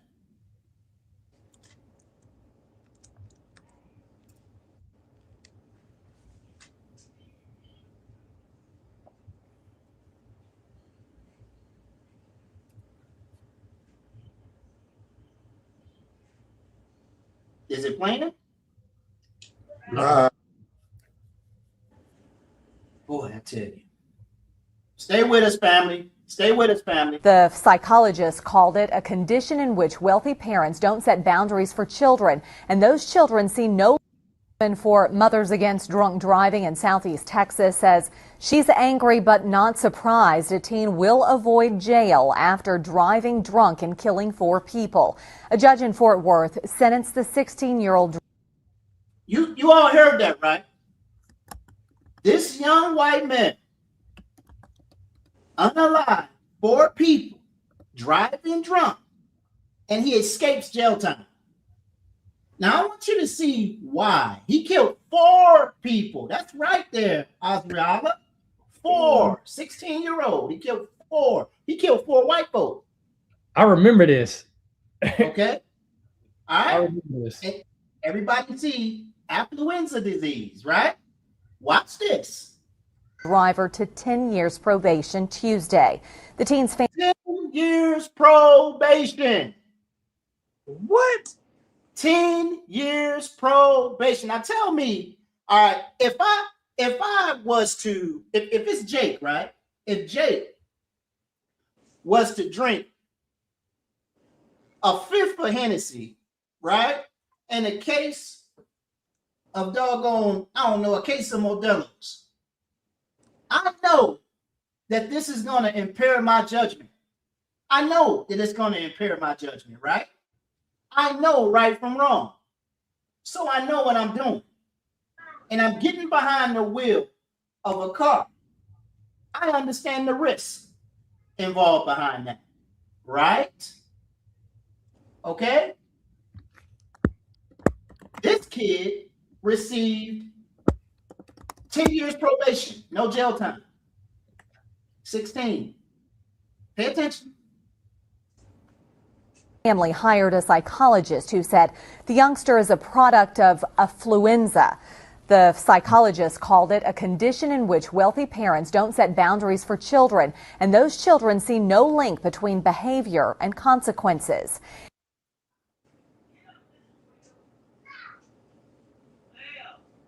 Affluenza is described as a condition where rich, spoiled kids don't set boundaries. They don't get boundaries set for them. So they're out of control because they're too spoiled, right? So because this kid was doggone spoiled and out of control, he felt like he can do what he wanted to do, regardless of what his family told him. He gets probation and no jail time. This is what these people think of their own, and this is what they think of your sons and daughters. It's crazy work, Judith Agape. It's crazy work. I don't want. He said the teen. What's up, King? If Jake driving and sneeze and swerve to the left a little bit too hard, hey, we get locked up for a DUI immediately. Facts. You swerve, bro. That's wild, yo. Parents share the blame for what happened. A number of mental health experts across the country say affluenza is not a condition and they don't buy it as a defense. KFTM's Lauren. You got some folks that say, hey, that's BS. It's absolutely BS, right? But his family probably knew some people. It's that old good old boy network, right? His family probably knew some people and was probably able to pay the judge off. Okay? That's what happens when you got money and you got favor in your kingdom. All right? I want you to see how unfair Hewitt has reaction from a mental health expert in Beaumont and a member of MAD. It sends a message that you can get away with it. A spokeswoman for Mothers Against. You damn right. It sends a message that these crackers can get away with anything. You're absolutely right. Drunk driving, reacting to the sentence a Fort Worth judge gave to Ethan Couch. There he is right there, Ethan Couch, the young little cracker, okay, that unalived 4 people because he made the decision to get drunk. June, the 16-year-old drove his truck into 4 people standing by an SUV in Tarrant County. They all died. He was drunk, speeding, and had 7 friends in the truck with him. You said there's 4 or 5 Yes. Yes, and there's kids laying in the street, they're laying in the ditch. I don't know how many are on the other side. The defense argues he suffers from affluenza. A psychologist for the family described it as a condition in which he felt entitled and irresponsible because of his wealthy upbringing and a lack of discipline. All right. Because of his wealthy upbringing and lack of discipline, he received probation. How does that even make sense? This is how the law goes for the rich, okay, and the privileged versus you, Israel. Okay, I want to show you all something else. Okay, I want to show you all something else. Okay, there's another case. Okay, there's another case that I want you brothers and sisters to be privy to. It's much more like the Carmelo Anthony case. Okay, so this right here is gonna definitely bring more clarity to the law, right? Okay, so watch this. There's a kid named, what's up, King? Captain Yazabah said he in the background. He fixed the problem. Okay, come. Let's bring him up. All right, there, Cap. Is it clear now? I don't want. Nah, King, I still hear you. I'm gonna just drop off. All right, hey, let's doggone. Let me pull him. All right, let's try to stay on track. Okay. All right. So there's a kid named Allison. Okay. Let me get his name. His full name. His name is Kaysen Allison. Okay. Kaysen Allison was an 18-year-old senior. Okay. In Texas. Right? He unalived a Hispanic young man. Okay. A so-called Mexican descent. Right? With a knife, brothers and sisters. With a knife. I want you all to pay attention. Fair use, fair use. Show me some love in the chat. Okay? Show me some love in the chat.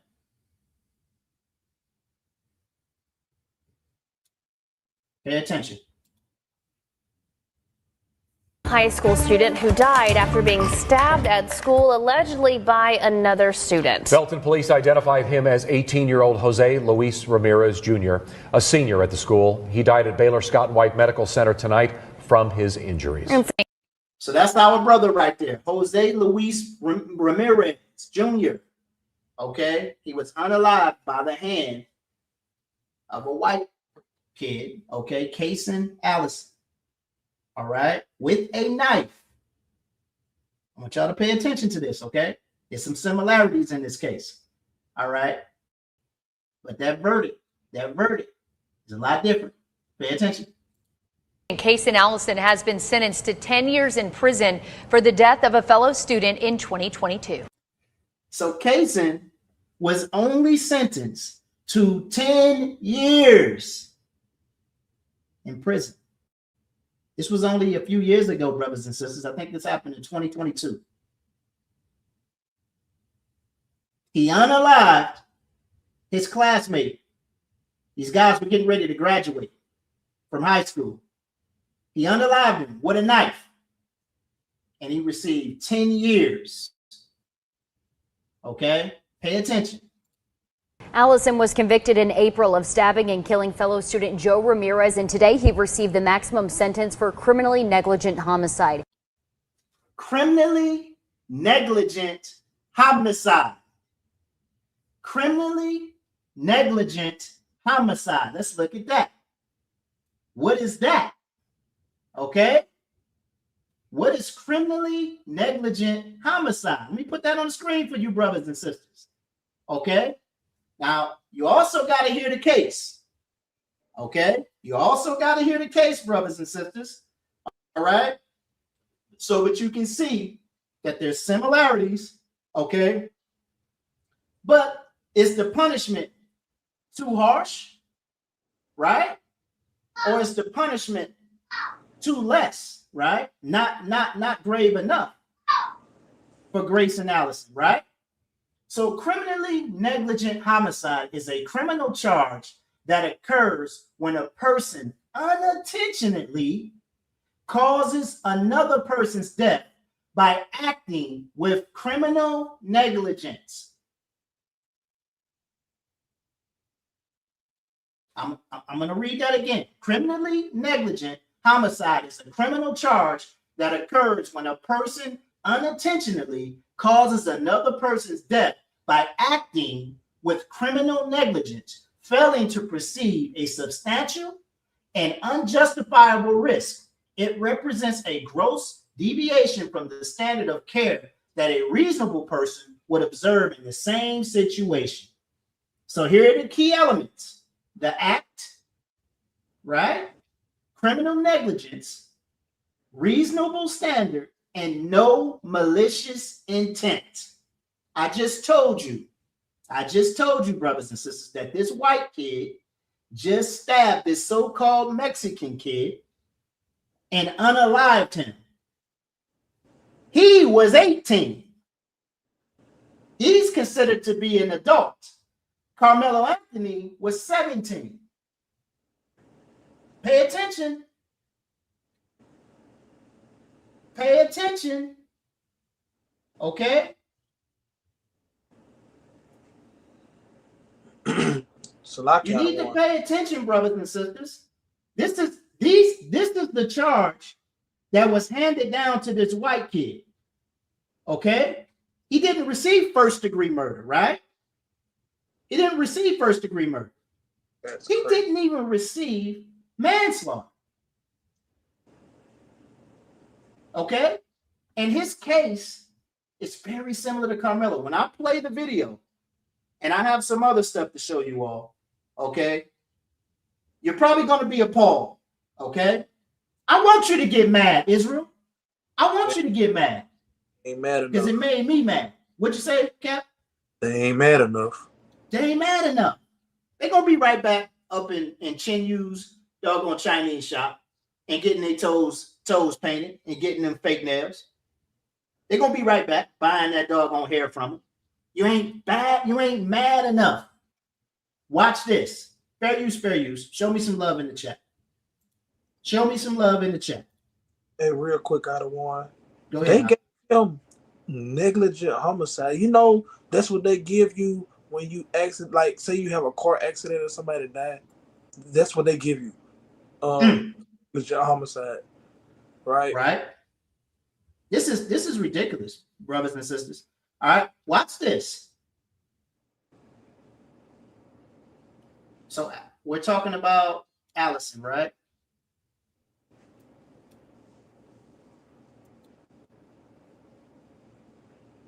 Walker has been in the courtroom since day one and has more on today's sentencing. After nearly 3 years of awaiting trial, 2 weeks of testimony, a sequestered jury, and a deadly weapon enhancement, Case and Allison will spend the next decade behind bars.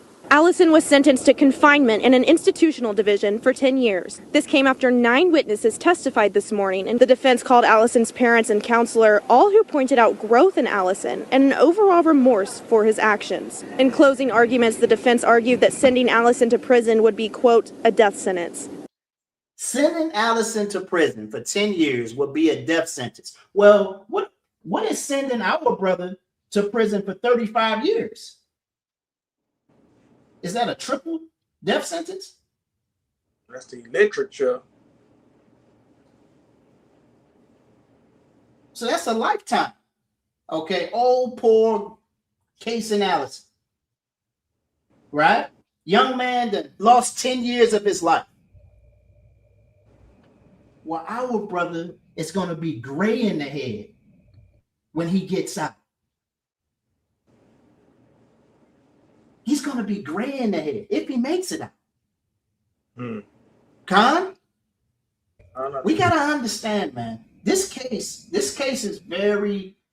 right here, this is going to boil your doggone temperature, brothers and sisters. Meanwhile, the prosecution argued that 10 years is a just sentence and that at the end of the day, 10 years is a just sentence for stabbing another student, right? And unaliving him. All right. Listen, brothers and sisters. Okay. You got to be straight up. Okay. You got to be straight up. We know we don't run this place. They set our brother up for failure, giving him a jury of 12 white folks to judge him. Right. But what we should expect for our brother making a horrible, rash decision, right? With this escalation of force, bringing a knife to a fist fight. Because I'm going to be honest with you, I don't care if it's 1 or 6, okay? Knuckle up, okay? Knuckle up. They want to fight? Knuckle up. All right, old school. You live to fight another doggone day, man. Okay, you doggone hey, he run up, rock you, and then identify your next opponent. Right. Okay, why you engaged in that? The next one who's close. And if you fall, you fall. But you live to fight another day, man. Hey, Okay. I'd have been in that situation before. Look, check this out. God. All we gonna do, just see, I got my own tactic. Well, back then, I had my own tactic. If somebody finna crowd me, if they finna crowd me, I'm gonna get my hand on one of them. Y'all can do what y'all gonna do me, but he gonna feel my pain. God.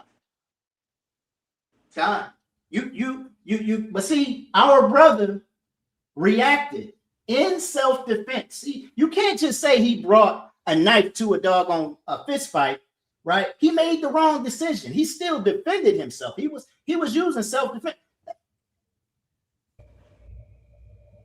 I actually heard that them dudes, the Metcalf boys, was bullying him too. They were bullies. They I was mentioned that earlier.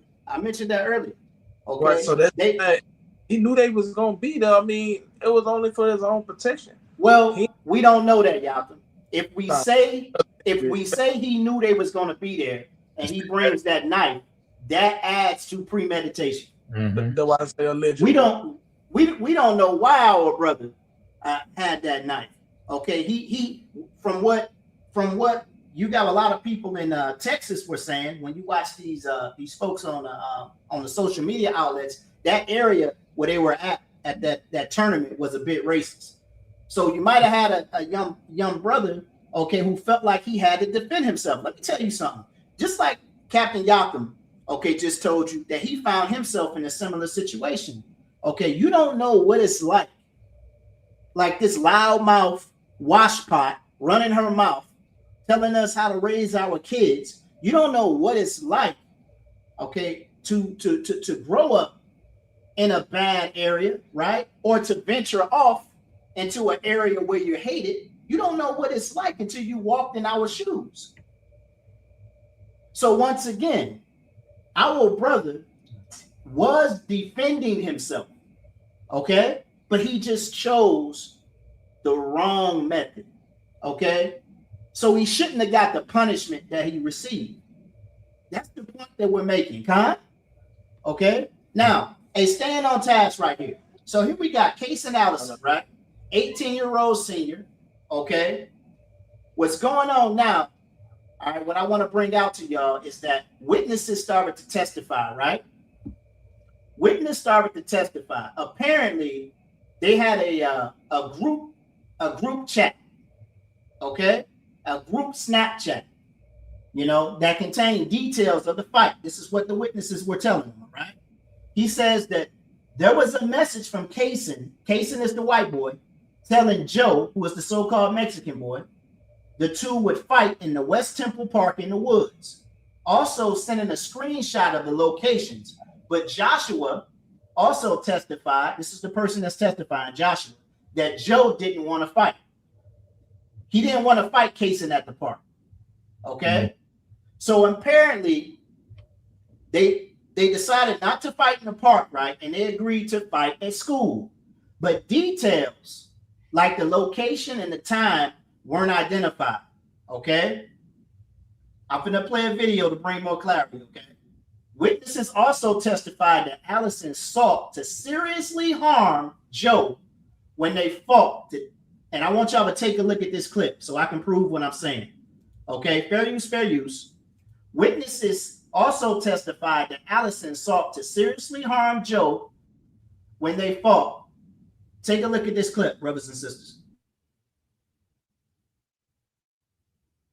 We're going to bring you the facts here on C4N, huh? Where is that clip? There she is. Pay attention.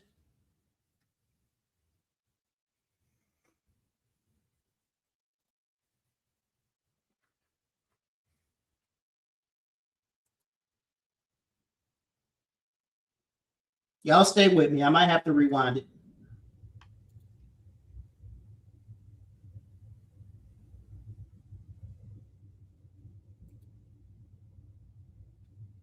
Another close friend of Allison returned to the stand today discussing text messages between the two of them, and those texts contained things like Allison saying, "Bro, bring me a gun." Quote, he wanted Joe on life support and wanted to stomp his head in.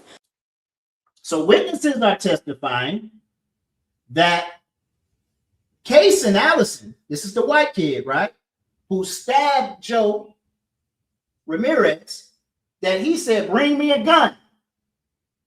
Bring me a gun. And I want to stump him in the head," right? So I can stump the life out of him. That's premeditation. That's premeditation, brothers and sisters. And they have this evidence in the courtroom. Okay? He said he wants to seriously harm this young man. Bring me a gun. Okay? I'm showing you, I'm comparing and contrasting these cases. All right? Hopefully you're paying attention and not flicking your toes. Because I know how Israel has a short attention span. Okay? I'm going to play it again. Another close friend of Allison returned to the stand today discussing text messages between the two of them, and those texts contained things like Allison saying, "Bro, bring me a gun." Quote, he wanted Joe on life support and wanted to stomp his head in. He wants him on life support and wants to stomp his head in. Pay attention to this message, brothers and sisters. Hopefully you can read it. Okay, this was another testimony. Okay, all right. During his questioning, Allison also, now this right here is testimony from Case and Allison, the white guy who actually unalived our brother Joe Ramirez. Okay, all right. During his questioning, Allison also told Detective Cole that in the bathroom, he told Ramirez and his friends, "I'm not fighting in school. I just want to graduate." Now listen. Allison says they started to take off their backpacks, and that's when he pulled out his knife. So the white kid pulls out his knife, then telling him, "Don't touch me or I'm going to stab you." Now hold on for a minute. This right here should be bringing a light bulb to you from the Carmelo Anthony case. Because in the Carmelo Anthony case, Carmelo also told Austin Metcalf, "Get back," okay? Because if you don't, I'm going to hurt you. Same thing, right? Let's read it again. Allison says they started taking off their backpacks when they were getting ready to fight, and that's when he pulled out his knife, telling them, "Don't touch me or I'm going to stab you," which he says was before Ramirez punched him. Sounds the same, brothers and sisters. I told you there were similarities to this case. And what did our brother receive? Okay.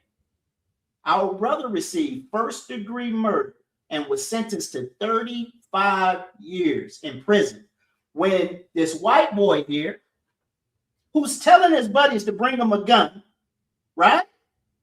Okay, and during the fight says the same thing, very similar to what Carmelo said, "Don't touch me or I'm going to stab you," right? So that right there would be considered premeditation too, right? No. Brothers and sisters, it's different because these crackers are going to take care of their people, and they're going to crack all over our people. That's how it works in this kingdom. That's how it works in this kingdom. Okay? You haven't figured out that it's us versus them. You haven't figured that out. Okay?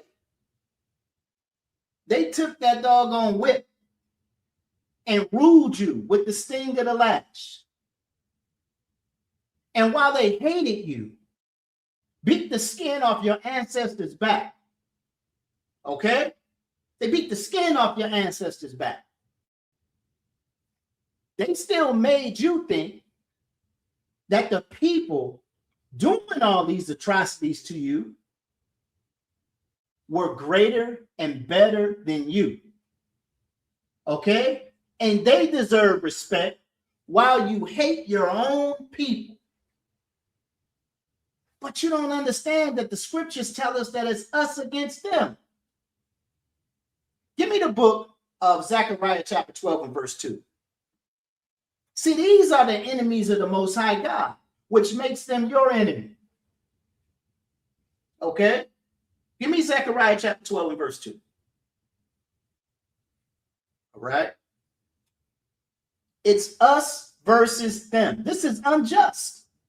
I just proved to you in two separate situations. Rich kid, unalived, poor people. Hey, he just needs a talking to. He needs to see a psychiatrist. He's sorry, right? He just kind of thinks he can do what he wants to do. Give him a slap on the wrist and give him probation, 10 years.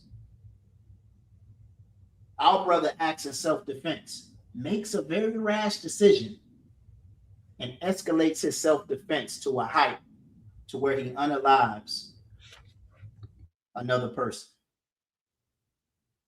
And he gets 35 years in first-degree murder? You can't show me no premeditation in Carmelo's case. I can show you premeditation in Casey Allison's case. I can show you premeditation in the 16-year-old white guy who unalived those folks, those 4 people. Zechariah 12 and 2, read. It's the book of Zechariah, chapter 12 and verse 2. Behold, I will make Jerusalem a cup of trembling unto all the people round about, when they shall be in the siege both against Judah and against Jerusalem. I will make Jerusalem a cup of trembling until all the people round about. Who are all of those people round about? Those are the other nations. Read. Verse 3. And in that day will I make Jerusalem a burdensome stone for all. So Salakia, what does in that day mean? Somebody in the chat tell me, what does that mean? When the scriptures say in that day, what is it talking about? What is that? What is in that day? Is that a situation that already happened before? Okay. Or is Zechariah just running his mouth? And his prophecy doesn't matter. What does in that day mean? Because we got jokers around here teaching all nations can be saved. All right. What about Zechariah's prophecy here? All right. The return of Christ. That's right there, Michael. Okay. The return in that day. Okay. A day to come. Captain Nayal says a day to come. Okay. In that day. All right. We're talking about the last days in this. That's right. Judgment. Judah Agape. Okay. Read it again. Kind of one. And in that day will I make Jerusalem a burdensome stone for all people. I'm going to make Jerusalem a burdensome stone for all people. Now, Jerusalem would be the Israelites. I'm going to make them a burdensome stone for everybody else. That's what the Bible says. Read on. All that burden themselves with it shall be cut in pieces. All that what? Burden themselves. With it shall be cut in pieces. They shall be cut in pieces, right? If they come up against the Israelites. Read. Though all the people of the earth be gathered together against it. All the people of the earth be gathered against the stone of Jerusalem. And that stone is the nation of Israel. That's right. Okay. This is what we got to understand. That chief cornerstone would be who? Christ. All right. You got to understand that the Most High God, give me Joel chapter 3. You got to understand that the Most High God loves his people and will defend his people. Okay? He will defend his people Read that. Joel chapter 3. Read verse 2. Oh, verse 2. This is the book of Joel, chapter 3, verse 2. I will also gather all nations. Read that part again, King. I will also gather all nations. Read it again, King. I will also gather all nations. He's going to gather all nations. Read on.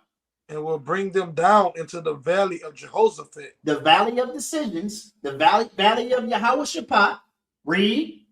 And will plead with them there for my people. And listen, hold up. Whoa. I'm going to gather all nations. This is prophecy, brothers and sisters. Every scholar understands that this is talking about the last days. I should have rephrased that question. All right, before. This is talking about the last days. We're talking in context, yes? Okay?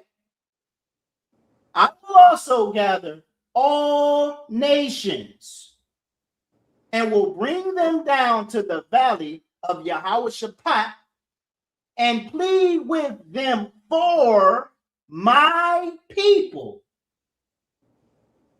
So he's going to plead with the other nations for his people, right. Israel, and for my heritage, Israel, right? Whom they have scattered among the nations and parted my lands. So the Most High God has an ought with the other nations. That's what that's saying right there. Hey, out of one. Go ahead, Malak. When it say and plead with them now, hey, the Lord ain't coming back saying, y'all, please have mercy. There's a whole different meaning when you get into that language, man. That's right. He ain't trying to, hey, please, I'm begging y'all. Right. I'll destroy them right That's there. Right. That's right, Okay? We got to understand what's going on here. A lot of people want to just throw prophecy away. Okay? They just want to throw prophecy away. Though the Most High God going to deal with the other nations, brothers and sisters. Okay? Go back to Zechariah and give me chapter 14, verse number 1. Go to Zechariah chapter 14 and go to verse number 1. This is the book of Zechariah chapter 14 and verse 1. Behold, the day of the Lord cometh, and thy spoil shall be divided in the midst of thee. For I will gather all nations against Jerusalem to battle. Read that part again.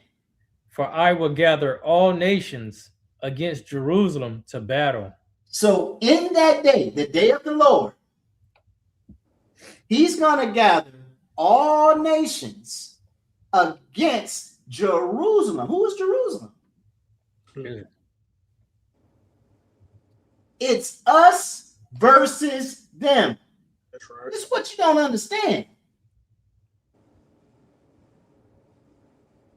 This is what you don't understand. Me and Captain Durant, we went into Matthew chapter 25 at camp. Okay? And look, we're not going to waste our time dealing with a bugged out doctrine. We're not going to waste our times with it. Okay? We were in Matthew 25. Okay? And we were talking about how when Yahushua comes back in his glory, all right, he's going to gather all nations together, right? And he's going to separate the sheep from the goats, right? Well, we understand the sheep are the Israelites. Huh? Now, hey, some of those doggone goats, you know what I mean? Maybe 2/3 of our people. We got to understand, all right, that he wants his people. Huh? Okay? That's right. That's the wheat and the tares. Okay? He's got to separate the wheat, all right, from the tares. All right? Because honestly, just because a person looks a particular way doesn't mean, right, that they're not an Israelite. All right? I say this all the time, brothers and sisters, and I don't want to get off track. We like to focus all the time on white people, right? And we focus on also lighter skin. Okay, when we look at wheat and tares, our definition of a so-called mixed person would kind of look like me, right? You know, light skin, right? That would be your definition of a so-called mixed person, right? But what you got to understand is we were amongst the Canaanites first. Right.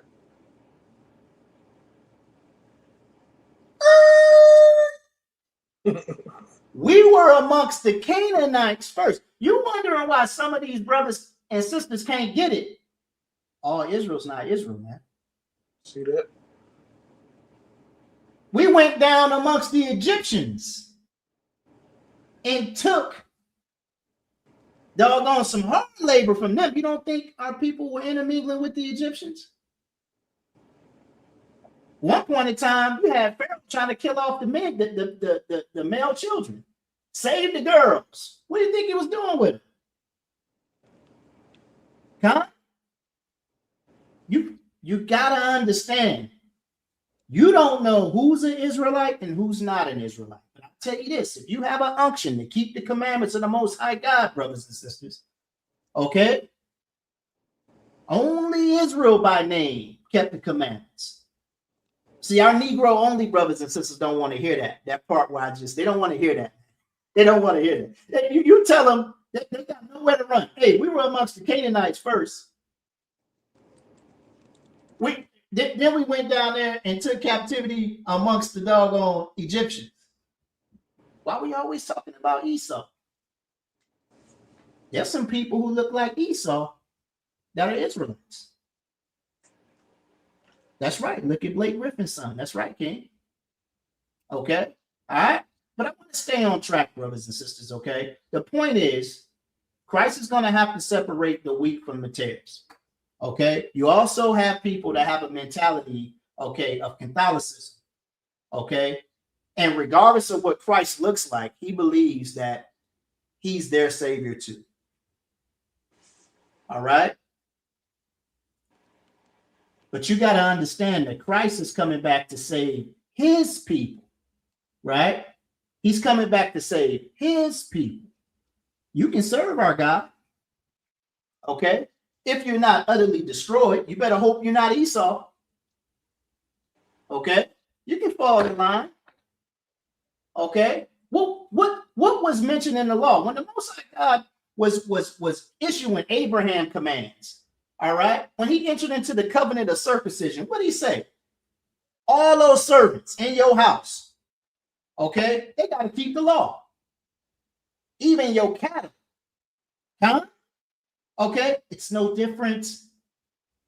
It's no different. Lord willing, when we get the kingdom, you're going to have servants. Servants from other nations that have to keep the law. Right. Okay. The goal is to get ourselves in check first. That's what's going on right now. Y'all don't understand. The goal is to get ourselves in check right now, brothers and sisters. I say it week in, week out. On these two hang all the law. You got brothers in Israel that haven't figured that out. Right. My camp. If y'all ain't in my camp, all right, y'all sissies and y'all cowards, get out of here. You sound like a fool because you're engulfed in gang activity. You sound like your oppressor. Okay? If you're not in my camp, you brothers are not righteous. You brothers ain't keeping the commandments. You brothers just want to steal our women. If you brothers not teaching the mark of the beast, you brothers not in the truth. Hey, Salaki out of one. You brothers don't understand, man, that this right here, this mentality right here is what's keeping us down. This is what's keeping us down. This is why we still here. Over some beef that happened doggone years ago, 30 some odd years ago. And you following some man to his destruction. Okay, go ahead there, Cap. I was just gonna say the same brothers that give you that wicked look or ask you, they got their questionnaire, they certain questionnaire, they ask you when you just say shalom or shalom to them. These the same brothers who go out and teach Deuteronomy 28 and 54 every Shabbat. They teach that every Shabbat. But if you with another camp, hey, to hell with you. I ain't dealing with you. We ain't dealing with you. That's the evil. That's still the evil eye towards your brother. So if I'm not under your umbrella, if I'm not under your camp, I don't have your jersey on, right? I can't be your brother, or you can't be my brother. They don't get it. That's the second greatest commandment. They don't get it. Okay? They don't understand. You're teaching that, but only for your camp. Mm-hmm. You know, it's off, man. It really is. It's off, man. I'm thankful that the Most High God has opened our eyes. All right, and this organization has opened our eyes. You know, to love our brothers and our sisters, regardless of what organization they're in. Okay, you know, because we don't know who the elect is. The Most we've seen it. We've seen it. We've seen mighty brothers. We've seen mighty brothers come and go. Mighty brothers in this truth. I never forget when when a brother, I'm not going to mention his name. Okay, mighty teacher, man. He used to teach up north. I don't want to give brothers too many clues. All right. And because I still love this brother, man. Mighty teacher. Used to teach in front of a government building. Okay. And he also did music. Mighty brother in the truth. I used to watch the brother all the time. Okay, start teaching that heathens can be saved. Same thing that other brothers is teaching now. Okay, I don't know where that brother at now. Hey, there's no new thing under the sun. You know, this thing is wild, man. Okay, listen, that's why you have to fear the Most High God, and you can't get proud in this thing because the Most High God will blow your candle out. He'll use you for a time. You don't know what his plan is. Okay, we don't even know if we are the elect. That's why, you know, we adopted a saying from the elders of Great Millstone. Okay, we are the hopeful elect. We believe that we're the hopeful elect. And I'm not just talking about sons of thunder. I'm talking about brothers and sisters in truth, the hopeful elect. Mm-hmm. Pride is on you if you believe you're the elect. All right, I got a shirt.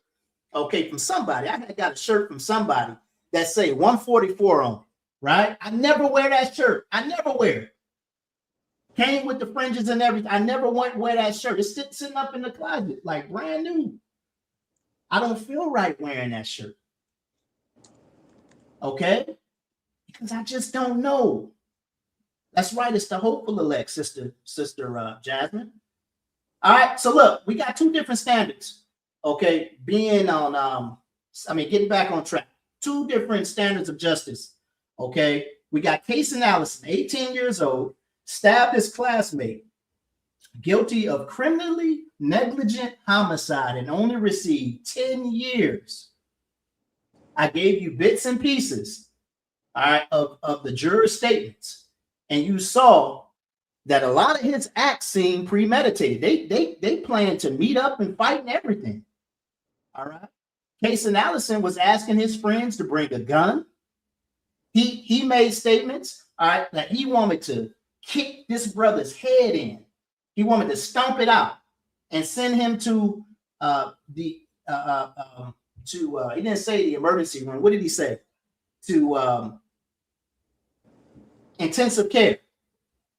Right? He made that statement. But then on the other hand, we got our brother Carmelo Anthony, all right, who stabbed another teen, and he got charged first-degree murder in 35 years. All right, let's make another comparing contrast. Look at this devil. Old Kyle Rittenhouse, okay? In a town where he wasn't even a resident of, he was protesting, was 17, carrying a federally outlawed gun. He was 17 and he was carrying, it was an AR-15, right? Was attacked. No, he had an AK, didn't he? Kyle Rittenhouse had an AK-47, didn't he? I'm not sure, but he still traveled across state lines with that. Right. Can't remember what kind of weapon that was, but he was attacked after warning attacks. He would shoot. He unalived 2 and injured 1. He raised $586,940 from conservatives for legal defense. Now, here our brother, okay, at a track meet, he was supposed to be at, 17 years old, carrying a knife, okay, was attacked after warning attackers that he would defend himself. He unalived 1. He unalived 1. He unalived 1. Conservatives want legal defense fund shut down or legally garnished. Yeah, they literally shut down their GoFundMe fund. They raised over $500,000, I believe. All right, but the GoFundMe account got shut down somehow. And I'm speaking about Carmelo Anthony. Okay, that's right there, Sister Roxy. Okay, they took down Carmelo's Give, Send, Go.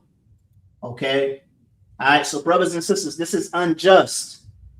Okay, Jacob and Esau, that's the name of the game. Mm-hmm. Was it the AR-15 Al-Hara? I can't remember. I know it was one of the two, Malak. He might have just looked that up. Okay, and look at this. What Judah DeGape said. Rittenhouse was acquitted for self-defense. Self-defense. Do you know? Listen, when we speak about self-defense, let me show you something there, Judah DeGape. Let me show you something. Do you know? Okay, that I was sitting down. I'm telling you, man, this is really tripping today. StreamYard is really tripping today. And I was on YouTube, okay? And I saw this clip. This was right after, maybe about an hour. It was probably about an hour after the sentences, right? After they gave our brother 35 years, okay? I'm going to show you the foolery that these people don't care. They don't care anymore. They're outright wicked. And if you're not paying attention, it'll just doggone fly right past your doggone eyes. Look at what Fox News put out. Look at their wording. I know I put it up here, didn't I?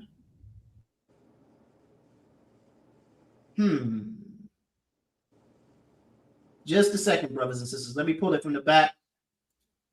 Okay, I want y'all to see what Fox News put out here. Okay, and I want you to look. This happened. You can go back and fact check this, brothers and sisters. Okay, I might have to play it from my. Yeah, let me go ahead and share my screen. Stay with me. All right, you can fact check this. Okay, you go to Fox News. All right, and see when this video came out. I'm talking about an hour after our brother was sentenced. I want to show you the material that they put on YouTube. Fox News. Okay, I just passed by, brothers and sisters. I'm catching it. I'm really catching it. Pay attention. Pay attention.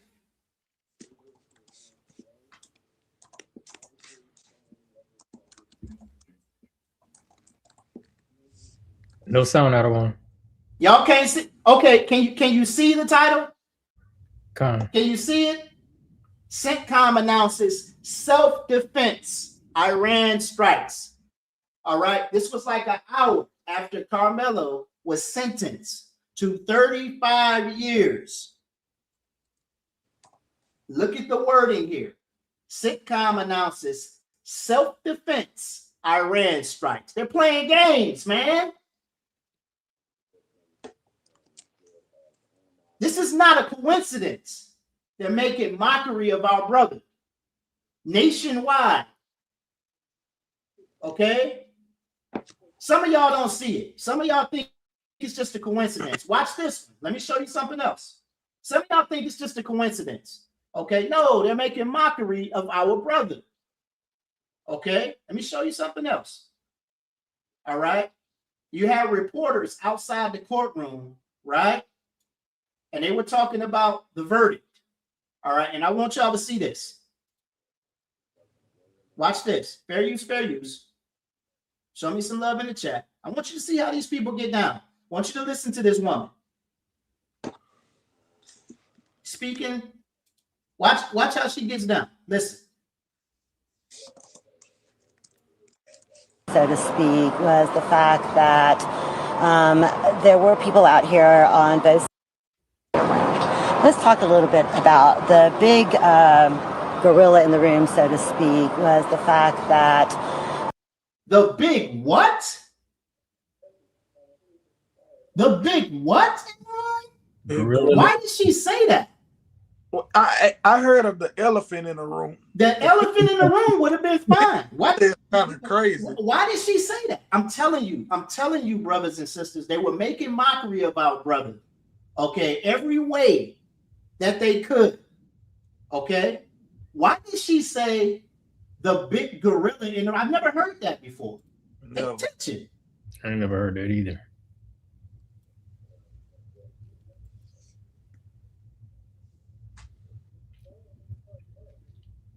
I apologize, brothers and sisters. let's talk a little bit about the big gorilla in the room, so to speak, was the fact that there were people out here on both sides shouting racial slurs at one another. Look at the grin on that taller Edomite, okay? When she said, all right, the big gorilla in the room. This is the mockery that they're making of this young man.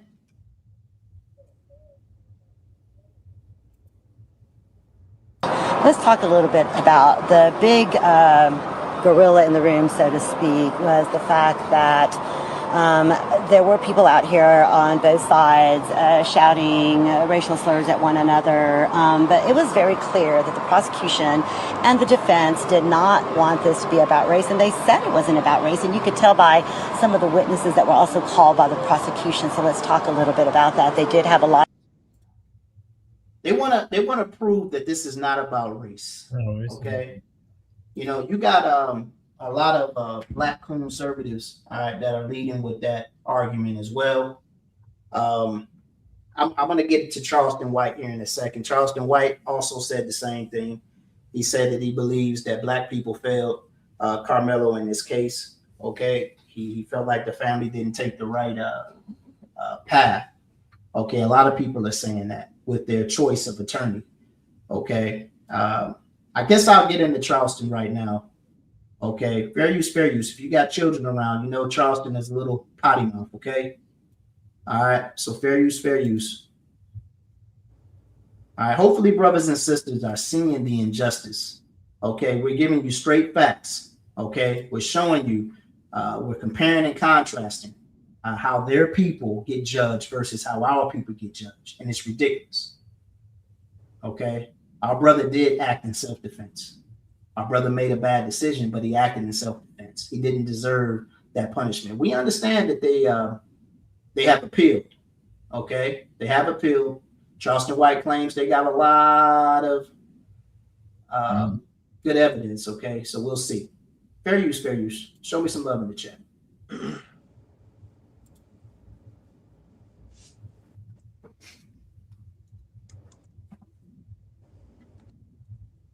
Stay with us, family. Roxy, you're right. It is the big elephant in the room. She just chose to use the word gorilla. Right?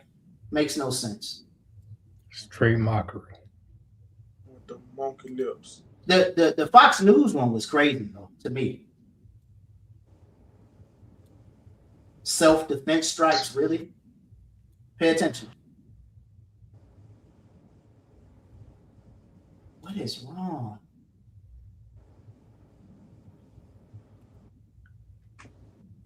Do you have to delete some of the other videos? I'm deleting as I go. So yesterday, talking to me, you were speechless, and you just couldn't find the words. So I knew you were hurt. I've been lying to that kid for a whole year straight, every day, sending him. When I saw all jewelry, I called that kid's dad, and I said, "You can't make me believe them people gonna be cold. You can't make me believe 12 people's hearts is all cold."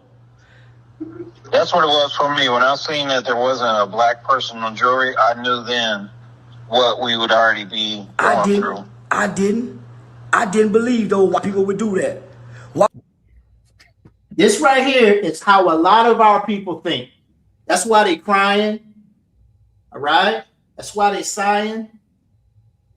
They couldn't believe that 12 white people judged in this manner.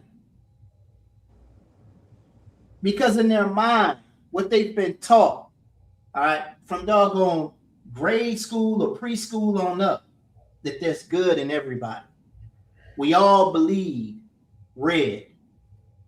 Okay, this is what they've been taught. Charleston White is telling you that he felt like 12 people are going to see the facts in this case. Facts that we just talked about. Nothing was premeditated. Our brother made a bad decision, right? Okay, he had 6 folks in front of him. Yeah, Austin Metcalf initiated this thing, but he had 6 boys, right? 6 boys. 2 of them were considered to be big bullies in the area, right? He was ready to defend himself. He made a very bad decision and escalating to that height, but he was defending himself. He shouldn't have received the sentence that he got. Pay attention. Why? Because I believe God touches white people. I believe God touches white people's hearts. See that? I believe God can touch white people's hearts. The Most High God can control the mind of any man. We know that. Okay? We see that in the scriptures. All right? He can doggone, use other nations for good. He can absolutely do that. But the scriptures tell us this. Give me the book of Sirach, chapter 12 and verse 10. Okay? The same people that put you in chains, okay? The same people that beat the skin off your grandmother's back, right? How do you trust them? Right? That's that old Stockholm syndrome. Read on. Go ahead. Now you got it. This is the book of Sirach, chapter 12, verse 10. Never trust thine enemy. Scripture say what? Never trust thy enemy. Never trust your enemy. Read. For like as iron rusted, so is his wickedness. So it's like as iron rusted, so is the wickedness of your enemy. All right. Roe says, but he created them to be wicked. That's right. He created them as vessels made for destruction. All right. He created them to be your oppressor. He's absolutely right. Right. Okay. We're not supposed to trust them. The problem is you don't even trust your own neighbor, brothers and sisters. You don't trust people who look like you, but you trust your neighborhood friendly white man. You trust that little old white lady, okay, that's walking through your neighborhood, okay? Little white folks put on their biker shorts, man. Get on that doggone their 10-speed bikes and ride through the hood because they know they're safe. You're more subject to rob somebody who look like you before you rob them, and they know it. Something wrong with that picture. You're not supposed to trust your enemy. Your enemy is sure to rust. He's sure to conform to that wickedness that he was created to do. Okay? They always show us. All right? They always show us their true colors. Just like they showed us here, all right, with the Rick Chow ruling. Just like they showed us here with the Carmelo Anthony ruling. just like they showed us in Shelby, North Carolina. Okay, where you got this cop beating our sister to a doggone pulp. They keep showing us their wickedness, and we keep trusting them. All right, let's keep playing the video. Somebody got something? I say that's a sickness I don't want. It is. It's called insanity. God. I thought white people had a connection with God, and some school teacher on the jury would know that this kid's past cannot even line up to what we see. But what I know people did, they wouldn't let the element of fear come into the trial. Why? They wouldn't let no children talk about how menacing Austin and Hunter was. These two children. You hear that? Okay, so they were known bullies. Okay, but they wouldn't allow the testimony of witnesses who were going to prove that. The narrative that they painted is what I told you in the beginning of this lesson. He brought a knife to a fist fight. Period. Okay? He's the big black guy, right? Versus, okay, the vulnerable white kid who had 5 buddies with him. Makes no sense. Okay? I had to clip this up. All right, so I got another clip of Charleston. Hey, fair use. Show me some love in the chat.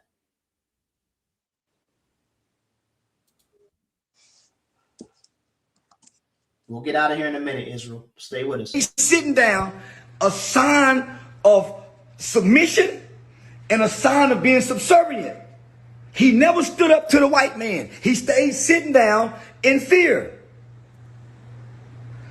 See, them white boys had got suspended a week earlier. That's why the reports say Carmelo got suspended and he wasn't supposed to be under the tent.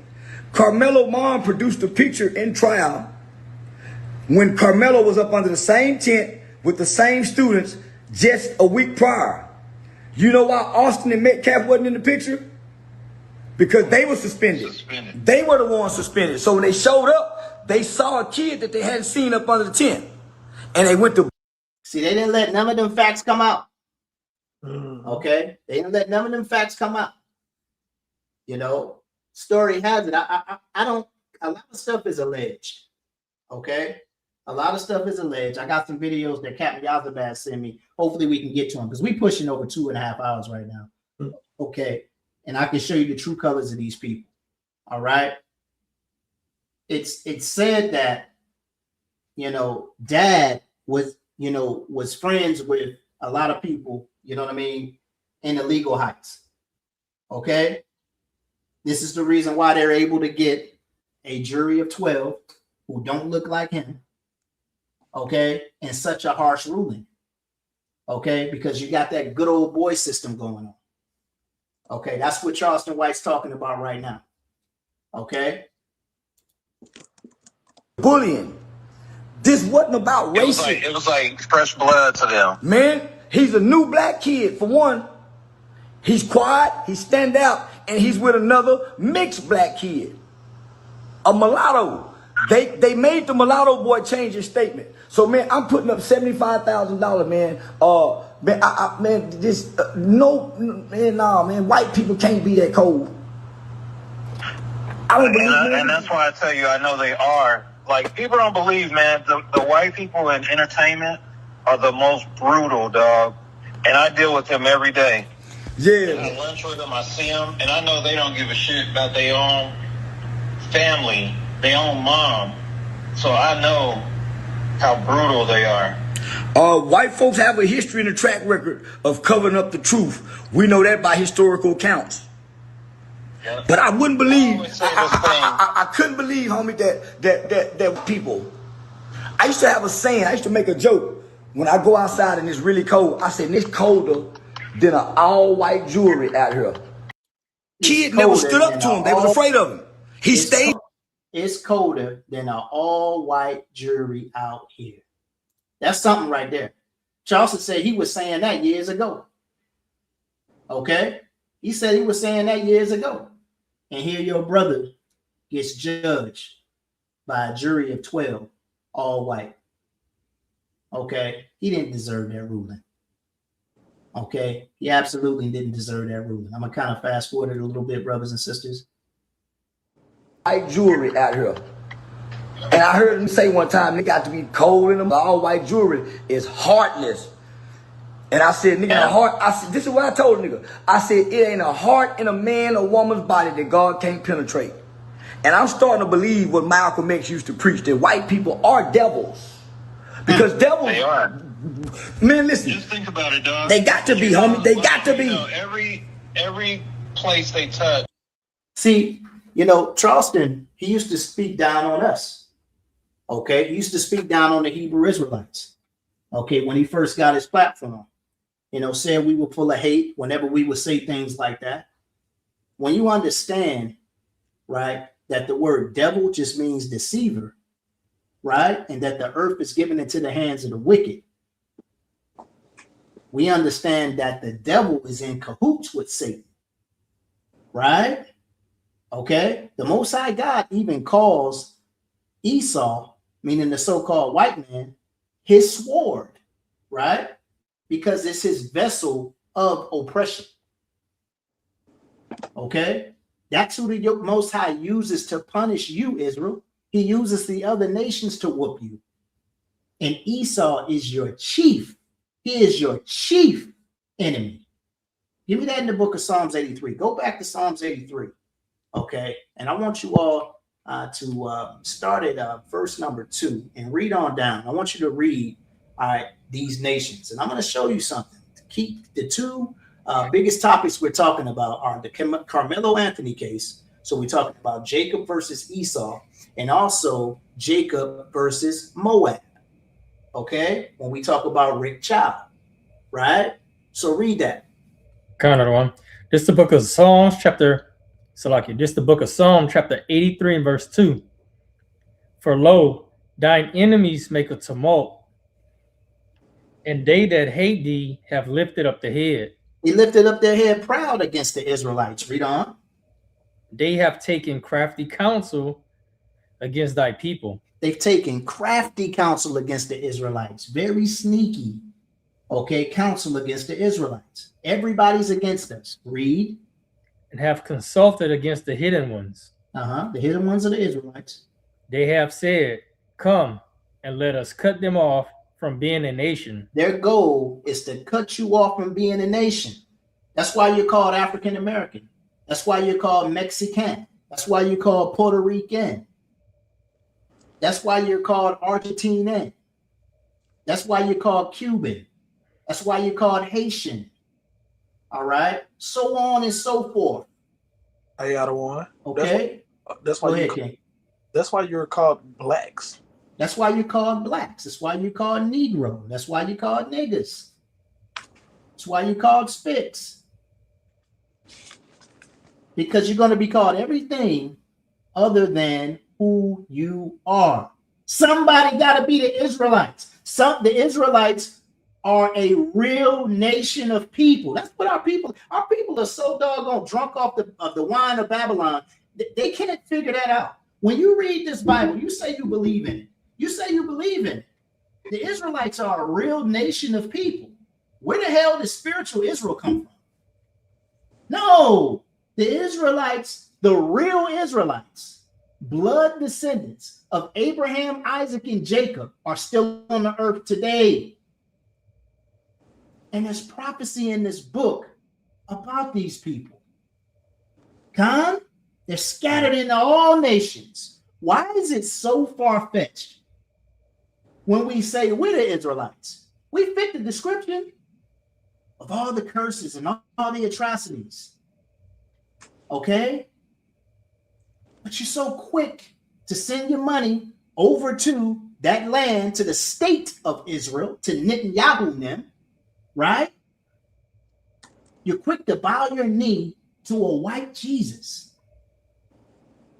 Why is it so far-fetched that we're the Israelites? Okay?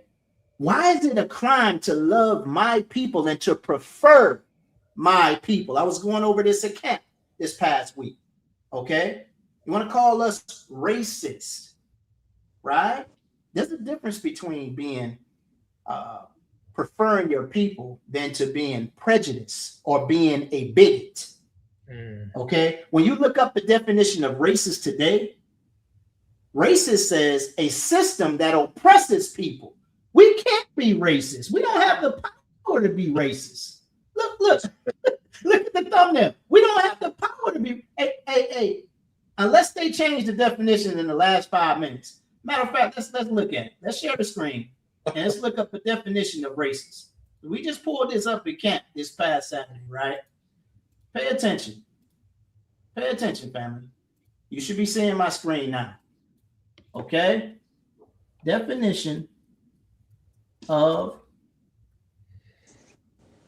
racist. And somebody's still gonna call me a racist today. Okay. All right, look at this. A racist is a person, all right, who holds the. Okay, let's look at racism. Okay, yeah. maybe we can get. Okay, racism. Okay, pay attention.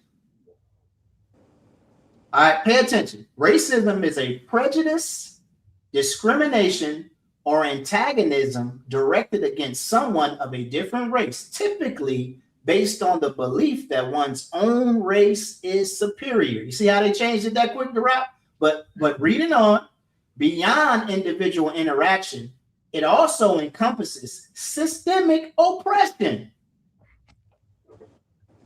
where social structures and institutions create advantages for one group while disadvantaging others. Do we got the power to do that? But we're literally watching this. We're watching institutions, okay, create advantages for one group of people, disadvantaging others. When we look at these cases, we see systemic oppression. That's racism.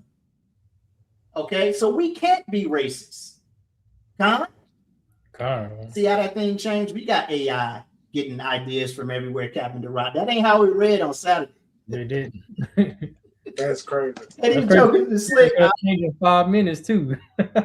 His joke is the slick. Hey, you know what I mean? Go ahead, Lop. I said you called it. You said unless they change to the last 5 minutes. Yeah. Hey. Yeah. Yeah, we read it at camp. We didn't say it like that. Okay. Hey, I got one more clip of Charleston. Okay. You want to finish 83? Yes, King. I apologize. The water.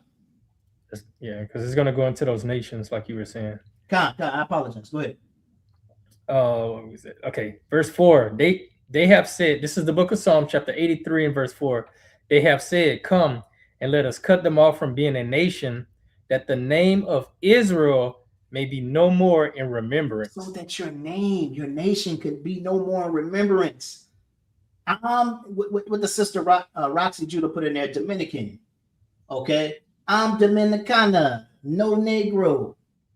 Okay.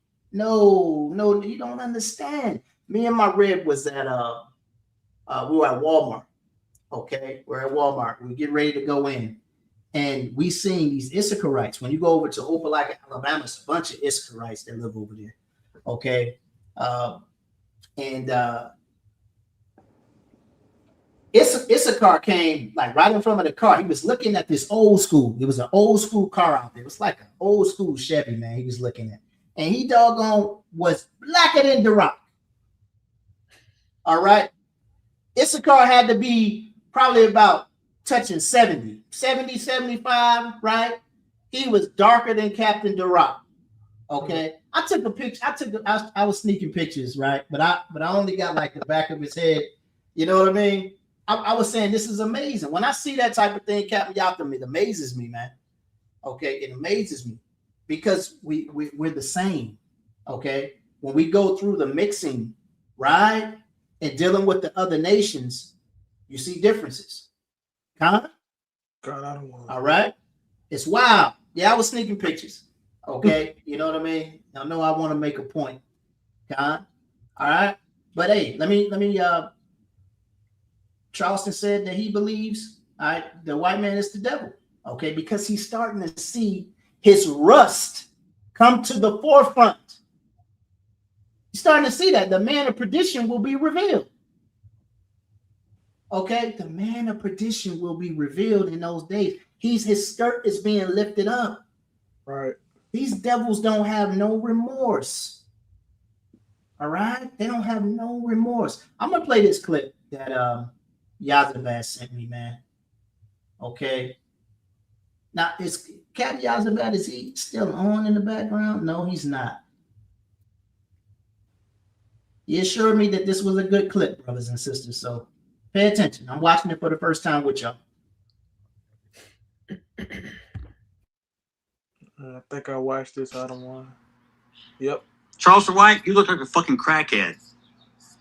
Even though you got money, you're the only smart person around. Ooh-hoo. Ooh-hoo. He called Charleston White a crackhead. Okay. You see what he almost you see what he say switched. Say that again, King. Play it one more time. I don't want. Listen, I don't want. Play one more time. Watch what he say. You gonna catch yourself. He caught himself. Charleston White, you look like a fucking crackhead. Even though you got money, you're the only smart person around. Ooh-hoo. Ooh-hoo. Hey, these devils, man. Okay, and this is the same person right here that was crying. All right, and said that Carmelo Anthony was a good kid.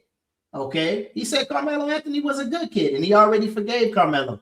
Hey, shalom to the general. Hey, how about Shem Yawashai Barakatah? Shalom, general. Shalom. All right. He said that Austin Metcalf was a good kid. He already forgave him, right, in his heart. All right, for what he did to his son. Okay, but now he's going around calling out people crackheads. Okay. I don't believe that devil. I don't trust him either. I don't believe he forgave him. Pay attention. That's why they have so much love for animals. White people have love for animals. They don't have love for humans. They tolerate humans, but they love dogs. White people won't let a black baby kiss it in the mouth, but they'll let a stray dog lick it. Yeah.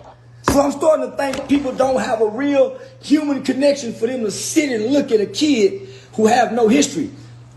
What they did was, I put my homeboy is the judge. The DA is my best friend. The victim's dad is my classmate, high school drinking buddy. This was a buddy system. Yeah. But just think about a good old buddy system. So Carmelo Anthony, this is a modern day Emmett Till kind of situation. Yeah. I bet you their families go back generations, not just these guys. They all went to the same church. They all went to the same church, including the Carmelo Anthony family. All of them used to go to the same church. This is why I don't go to white churches. This is why I won't never sit under pastor. Because white people only love God when it's convenient out of white guilt. Yeah. They vote with his heart. So let me just say this. That black kid, from every step of this whole process, saw faces like they used to do when he got hung. He never saw black faces. And I'm saying, God. Do y'all see the comparison that he's making to lynching? He said this was a modern day lynching. So he's saying when a black person was being lynched back in the day, all they saw was white faces as they were getting ready to be hung. So when Carmelo was in the courthouse and he's looking at these people who are getting ready to judge him, all he saw was white faces. He saw nobody that looked like him. Okay, that's wild. Okay, that's wild. I believe it is a good old boy system, but all of this is a good old boy system. Right. Okay, we're underhanded, brothers and sisters. Okay, but like the warrior Micah Allah told us, okay, this thing is not going to be doggone bad forever. Okay, they used to have a saying in the Christian church that trouble don't last always. Okay, give me the book of 2 Corinthians chapter 4. Okay, trouble don't last always, brothers and sisters. Okay, we got to remain faithful in this thing, right? We got to remain faithful in this thing, and we got to do our part. We got to do our part, and our part is to be the righteous example for these devils to follow. But the first thing we got to do is take care of home. We got to clean up our atrocities first. We don't need no loudmouth Asian washpot telling us that we need to clean up our household. We need to do it ourselves, brothers and sisters. Right. Okay? We need to do it ourselves. Okay? The Most High God told us he'll never forsake us. He'll never forsake us. Right? We just got to do our parts. He's waiting on us. Read that. 2 Corinthians 4:8. Kind of the one. There's the book of 2 Corinthians, chapter 4, verse 8. Uh-huh. We are troubled on every side. We are what? We are troubled on every side. Read. Yet not distressed. But not distressed. Read. We are perplexed, but not despaired. Uh-huh. So like it, but not in despair. Persecuted, but not forsaken. Persecuted, but we are not forsaken, brothers and sisters. All right, read. Cast down, but not destroyed. We've been cast down, but we still here. It don't matter what they do to us. We the chosen people of God. They can't destroy us. Right. Okay? Jump down to 17. Verse 17. Another one. Verse 17. For our light affliction, which is but for a moment. Our affliction is but for a moment, brothers and sisters. Read. Another one. Working for us a far more exceeding and eternal weight of glory. All right, see our patience. All right. Here, our patience and our works is going to lead to something far more greater than what this kingdom can offer us and what our enemies can offer us. We just got to do our due diligence and please the Most High by keeping his law, statutes, and commandments, brothers and sisters, right? And having faith that his son is going to come and rescue us for doing so. Go to the book of James, chapter 1. Okay, go to verse 2. We're getting ready to close this thing out.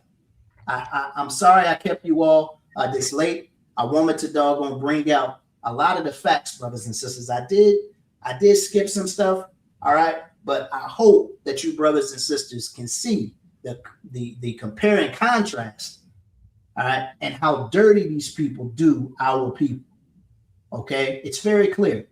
Read James 1 and 2. Just the book of James, chapter 1 and verse 2.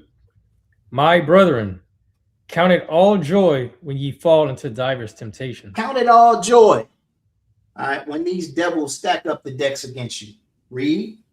Knowing this, that the trying of your faith worketh patience. The trying of your faith worketh patience. It's supposed to happen. Remember what we said earlier? When you drink of the cup of the Hamashiach Yahushua, you're gonna see trials and tribulation. Read.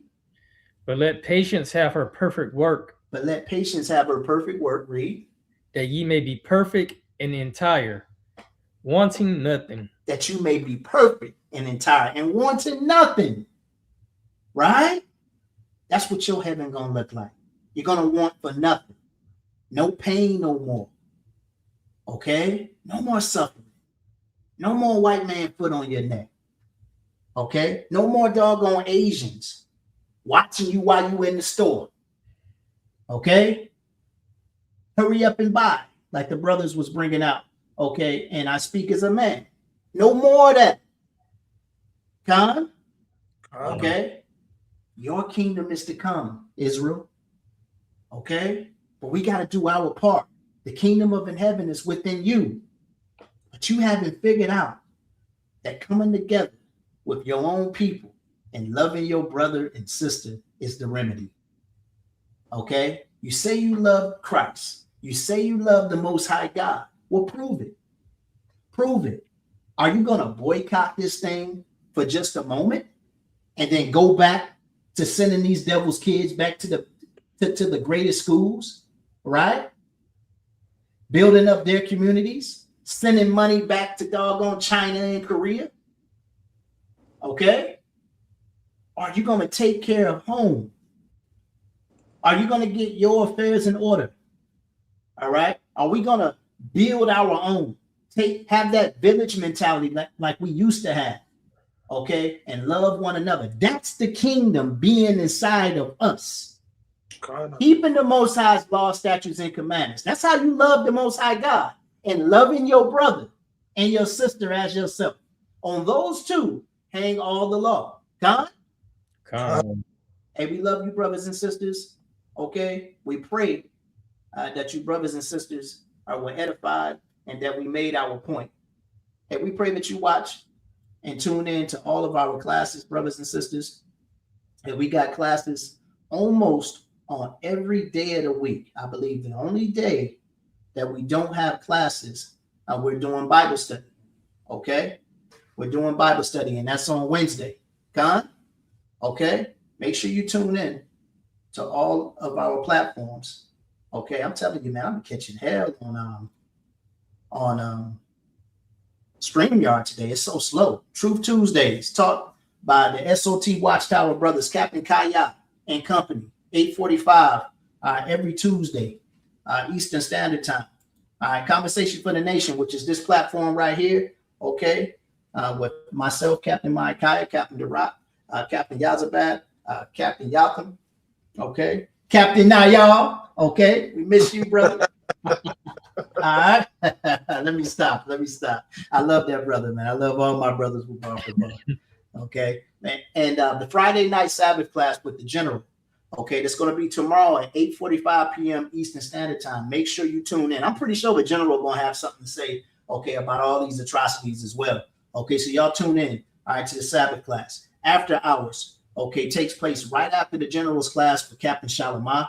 Okay, we got the bar for bar Saturday morning at 11:30 a.m. Eastern Standard Time with Captain Yaikwa, Captain Aharon, Captain Nikawasha, Captain Nayal sometimes if he don't feel like coming on here. Okay, we got Prove All Things on Sunday. Okay, SOT Chicago, Captain Kawabza Allah, 8:45 p.m. Eastern Standard Time. I Speak as a Man with my brother Captain Yatham and Captain Yazabad on the SOT Quadash channel every Monday at about 9 p.m. Eastern Standard Time. Okay, so tune into our platforms, brothers and sisters. Make sure you're checking out the Patreon. We got the best spiritual content on the net, brothers and sisters. Okay, got the best spiritual content on the net, right? Okay, I'm waiting for this thing to pop up. Okay, all right, we got the Captain's Corner. That's content from the captains of the Sons of Thunder Israelites. Our feast days are displayed here, behind the scenes footage, all sorts of resources, exclusive camp footage. Okay, we got debates that'll take place here. Tribal Fitness with my man Captain Durant, okay, and some other brothers. All right, Pillars of Rest, okay, have content on the Patreon as well. Okay, if you would like to join the Sons of Thunder Israelites and be a soldier, okay, send us an email. Send us an email at sotisraelites@gmail.com. sotisraelites@gmail.com. If you want to do the work and you want to become a soldier, if you're a sister and you're looking to link up with some righteous sisters, okay, and you want to do the work and you want to support the Sons of Thunder Israelites, okay, you want to be a Pillars of Rest, send us an email at pillarsofrest@gmail.com. If you're married, sisters, ask for your husband's permission. Con?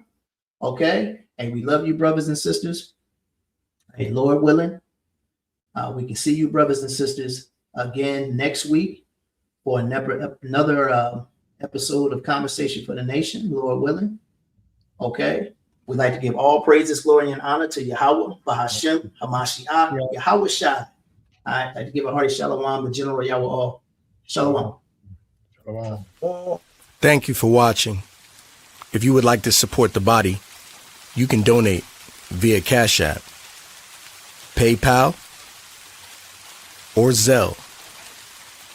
We are the Sons of Thunder. It's our heart's prayer and desire for Israel that they might be saved.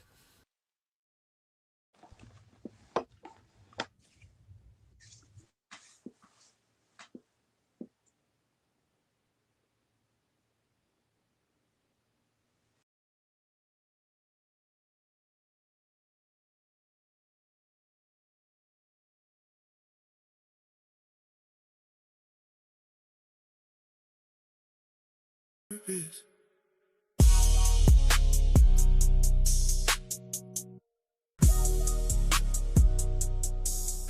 Yeah. Sons of thunder, C4N, conversation for the nation. Let it breathe. This that conversation for the nation. Truth coming out, no faking. Precepts on precepts, we breaking. Lost sheep, hear the voice, now they waking. Sons of thunder, yeah, we stand on the word. What was written, what was spoken, what was heard. From the curse to the promise, let it surface. We ain't chasing fame, this the kingdom, this the purge. Yeah. We were scattered, now we building. With the scriptures in our hands. Trying to wake the lost tribes. Help them finally understand. Who the people, who the nations.